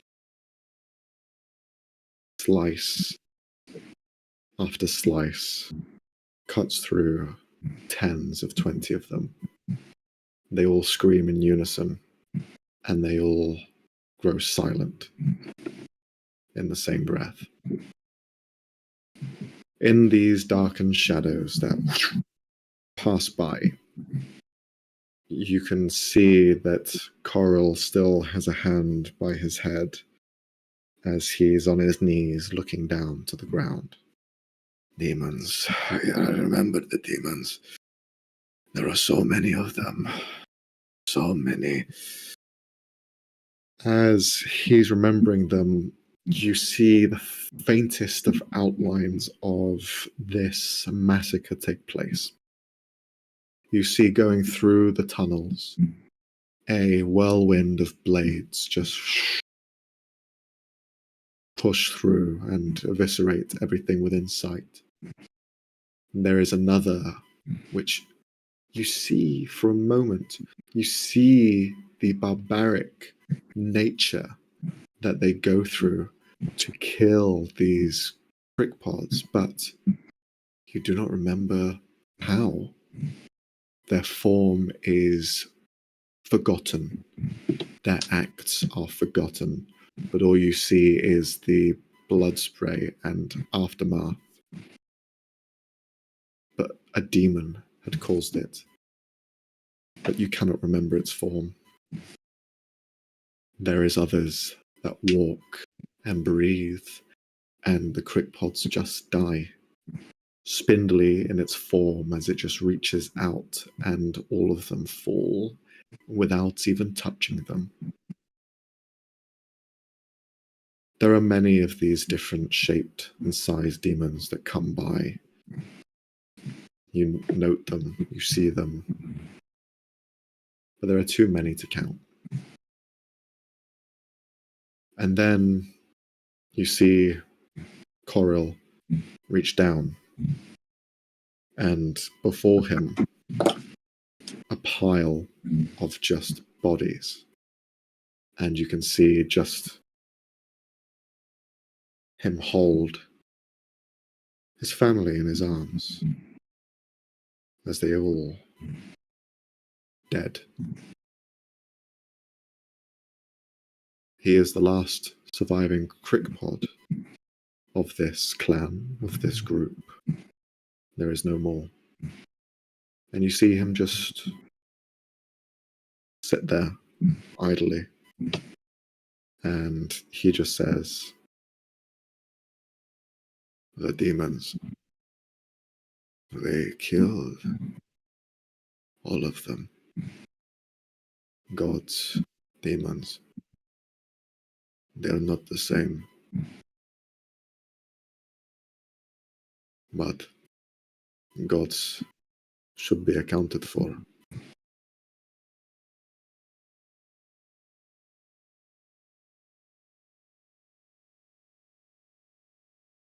He looks towards Olren. What does your god bring?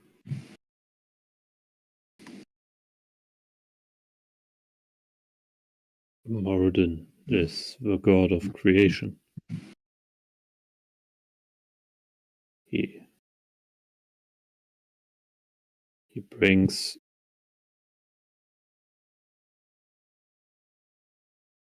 he's not He creates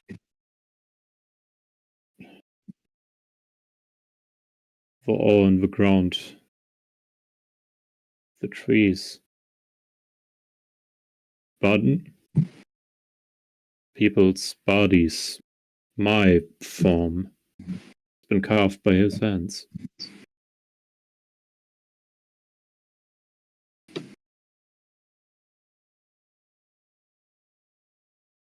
He created all of us.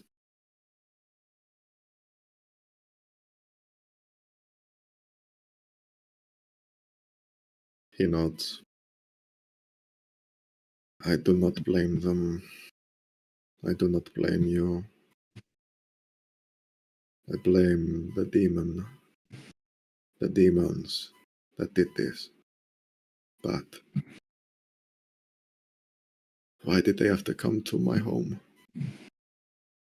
Why did they choose my home? Did they choose at all? They might not have. I do not know.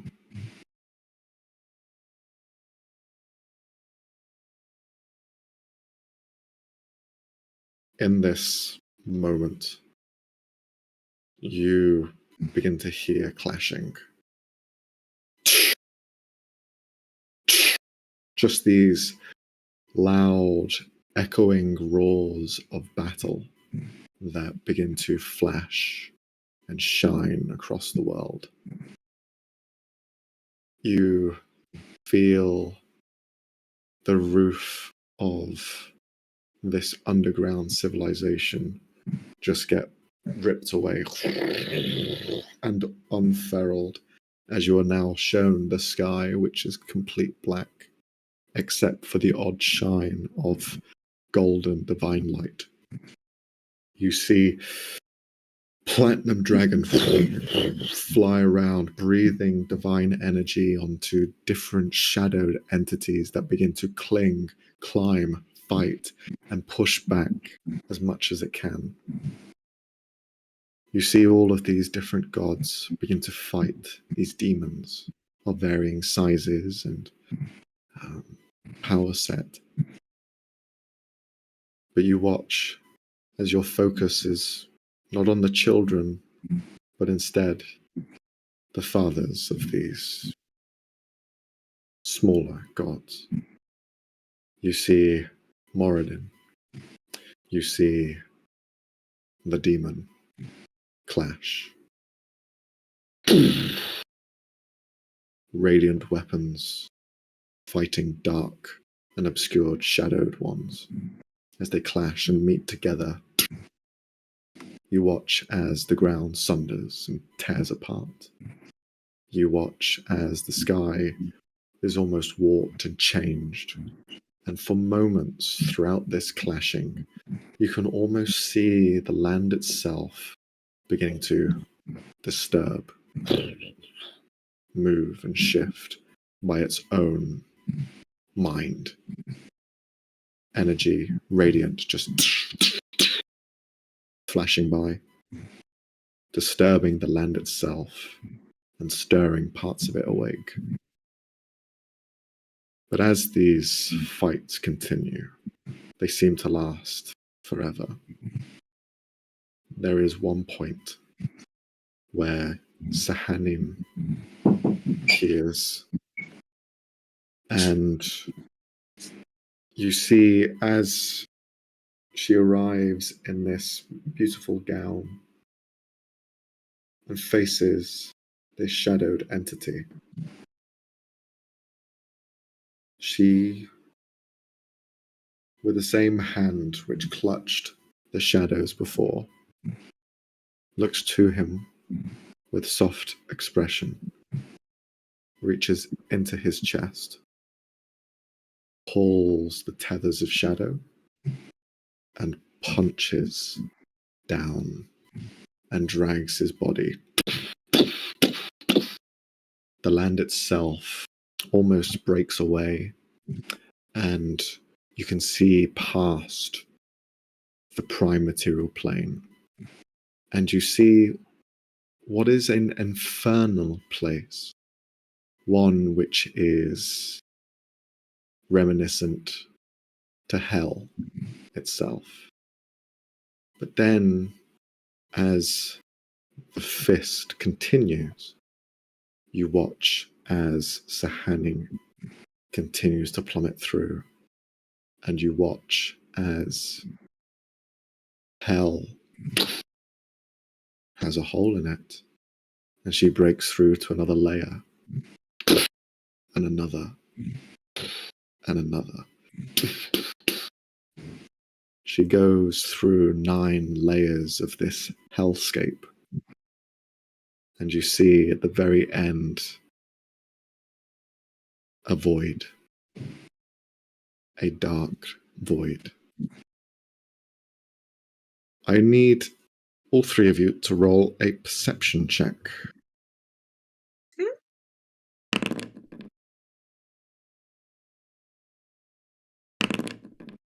Come on. Oh my god. Hell yeah. Hell yeah. Hell yeah. Sake.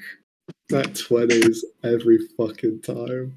Let's I wish you could see that fucking camera right go. now. I am grinning. Oh, no. As you are essentially watching on, you see as this shadow entity in the final moments of its time in the prime material realm and is pushed through hell, creating its 9 layers. You see a light appears against its mainly black body. A red spiral to its chest. A spiral which is reminiscent of the one that you had seen in the caves of the Eberith dynasty. And you just watch it plummet into this oblivion to never be seen again in a plane of devoid of anything. And as the fist of Sahani returns back, you see there is a scar against it, which is slightly red, but is covered by the veil on which she holds. As this continues, you see as the fighting ends, the demons just vanish, hide. Some are destroyed, some entombed, encased, hidden away, to be never brought back again. But others hide away, as the gods have other distractions forming as the world begins to arise in the form of titans and primordial beings, awoken by this power of holy energy. But as this is all going on, you see Coral, his physical form, looking down. I must find the demon that did this. Perhaps I can change this. Perhaps I can alter this from ever happening. And you see in this moment the physical, in time version of Coral begins to plot and plan some sort of revenge. But in the meantime, the rest of you are just in this space, having seen what you've seen. Oh, well. Wow. Huh.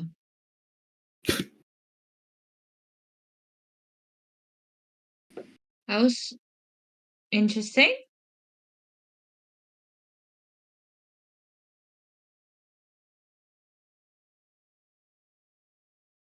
Helen's just kind of like kind of staring around at the world, like almost in a trance, like just like eyes and pupils just like huge, just watching.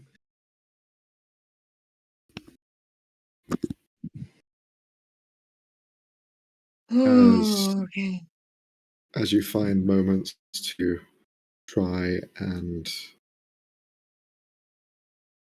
wash over what you've seen, the scene almost transitions to a vengeful coral roaming the lands as the world around him just changes.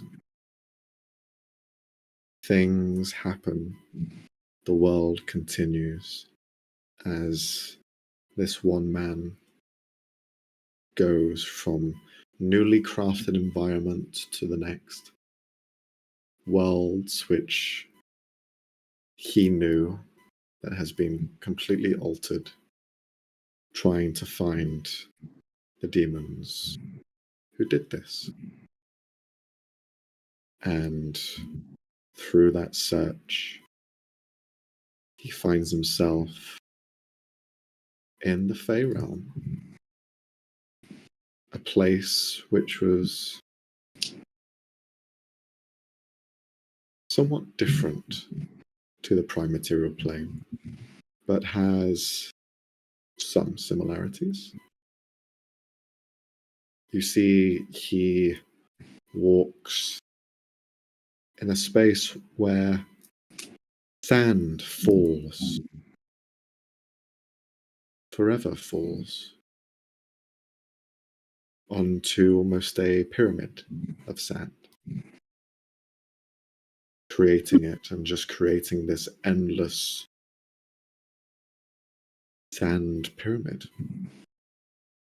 Above it, the origin of where this sand seems to be emitting is a dark, shadowed hole in the sky of this very colourful space, where shadows are a unique sight. When everything is rainbows and sunshine, there is this hand that just holds itself through space, a shadowed hand. You see as he climbs his way up, finds his way to the top of this hand, which resembles almost like a floating mountain, with how there is a cave entrance to the fingers themselves. But the depiction, the colour, the history behind it is of a hand, a shadowed one. Helen, you've seen this from afar. It's not anything new to you. It is known as the Shadow Hand's Keep, and it's a place which is forever present in the Shadow Realm, in the Fey Realm, sorry. No one truly knows its origin. Perhaps it was always there, but it is an ever-presence here. One filled with many terrible and wicked stories. The home of darkest and nastiest of Fae. Those that seek the darker side to joy, and even the darker side of horror, if that was even possible. But Coral climbs, and he enters, and there is a moment where you find Coral's ethereal form stand at the mouth of the entrance, where the rest of you are, whilst his physical form continues in. He looks at all of you. I have been on a long journey. I'm not happy with what I had to do. I have learned much, but all of my searching has led me to this point. This is where I'll find the Shadow Hand, the one which had killed my family, and the rest of them. The Vastus, woe of death, Void Star, hunger incarnate, Ickle the Forgettable, among many others. All of them there, all of them present. But, as you have already told me, I will lose. I will lose and I will be placed in eternal purgatory for my attempts at trying to remove their throne. And I can understand that. We do not have to go in. My fate is already sealed.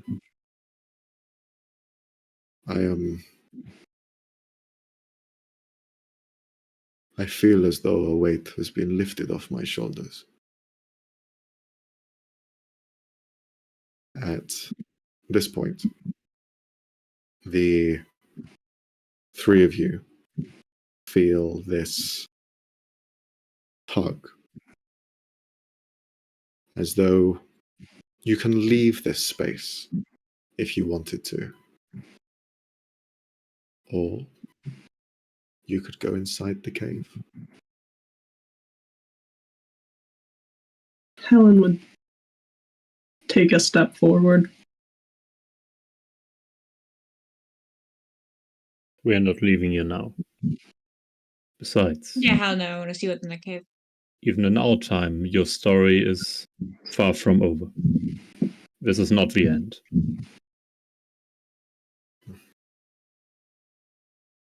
But you don't even know me.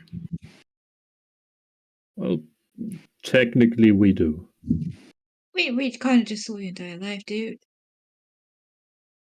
Also, one of our friends is like your best buddy in our time, so we have to kind of do this.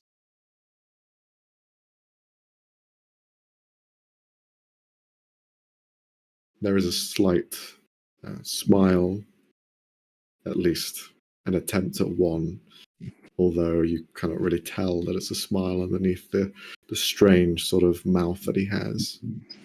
The mandibles and everything else just creating this strange, quirky look.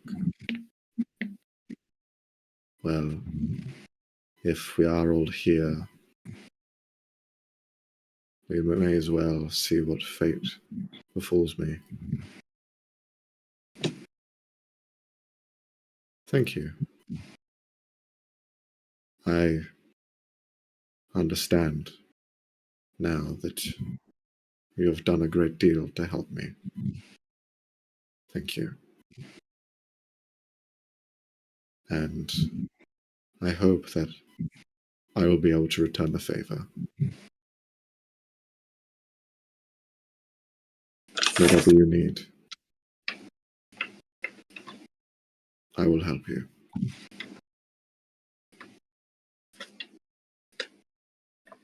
Oh, we did just lose a horse. We kind of need a new horse. You could buy us a new horse when we get back. And if you have money. You probably won't have money.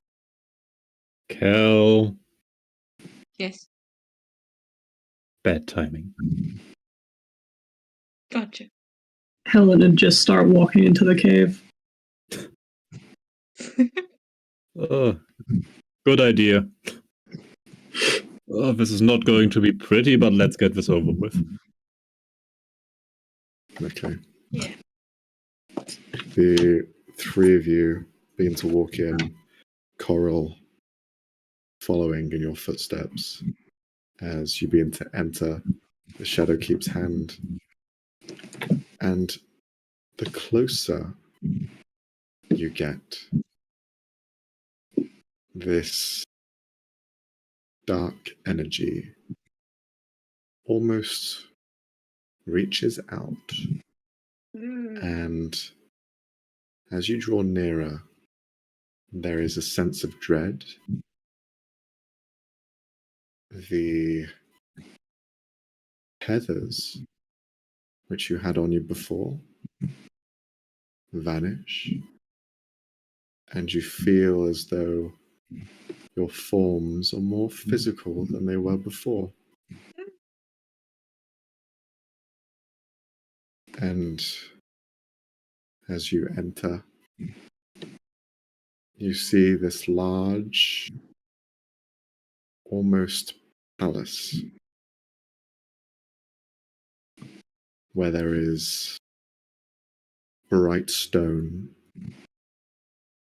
darkened by shadow, wisps of light, blue and red,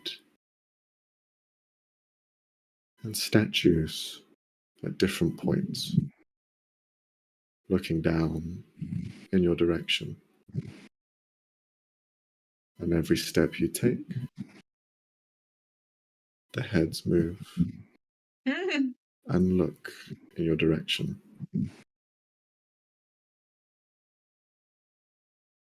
You hear at the entrance of this palace a gate open, and you hear a voice. Welcome. And that's where we're going to end today's session, because this can get quite spicy. So we'll save it for next time. Quite a lore dump. Quite a lore dump shit, on you man. guys. Time Lords, let's go. Yeah. Holy shit, Max. Yes. Yes. It is the holiest of shits because you've seen the gods. Yes. So, Also, just want to point out for everyone that's watching who doesn't know how it came to this. It came to this because Ilya can't stop talking to cursed shit. Had he never talked to his horses, none of this would have fucking happened. None of this. it would have been revealed later, but like so flippantly, and it wouldn't have meant anything because you guys would have no connection whatsoever. So Can I just mention that Oren narrowly avoided excommunicating himself? Very, very, barely. Holy shit. well, there we go. So we'll pick up there next time. We'll see what happens in the Shadowhands Keep, and we'll see if we have more people here, and hopefully we can get the cams working because I'm shit. That's fine. I tried with the links, they didn't work. So Ilya, please be there next time, please. Ilya, we need you. But yeah, thank you very much for watching. Hopefully you enjoyed. Sorry this was a bit more of a lore dump on you guys and you didn't have much action to do. I'm sure that will happen next session though. So we'll worry. I'm sure it'll be good. I'm sure it'll be fine. The last thing we need right now is agency. The only thing we could possibly do is fuck this up. On the other hand, imagine we come back to our time and we've just already dealt with one of the demons we're supposed to deal with. Imagine we go into accepting that deal, literally going, yeah, okay, we already took care of one, where's our reward? Like, the thing is, we're in the past right now, so we just arrived. We just arrived there. Yeah, we just arrived there. That's the reason it's 11 demons. It used to be 12. But some random dudes just showed up and knocked. Or we returned and he's like, what are you talking about, 11? It was 10. What are you talking about? Yeah. We'll have to see. Imagine Max just gaslighting us. What do you mean? That's 10 demons. What did you? Well, it's happened before, Anne. Don't be too shocked. We've had this situation happen before. But anyway, thank you very much for watching. Hopefully you enjoyed. If you did enjoy, leave a like. Follow us on all our social medias. Whilst Leonie tries to kill a mosquito or fly, whatever the fuck that is. Yes! A mosquito! I'm failing. But Failing hopefully, so hard. hopefully she'll succeed next time. So stay tuned for that. That's us. See you next time. Bye. Bye. Bye. How do I do this? This is why we need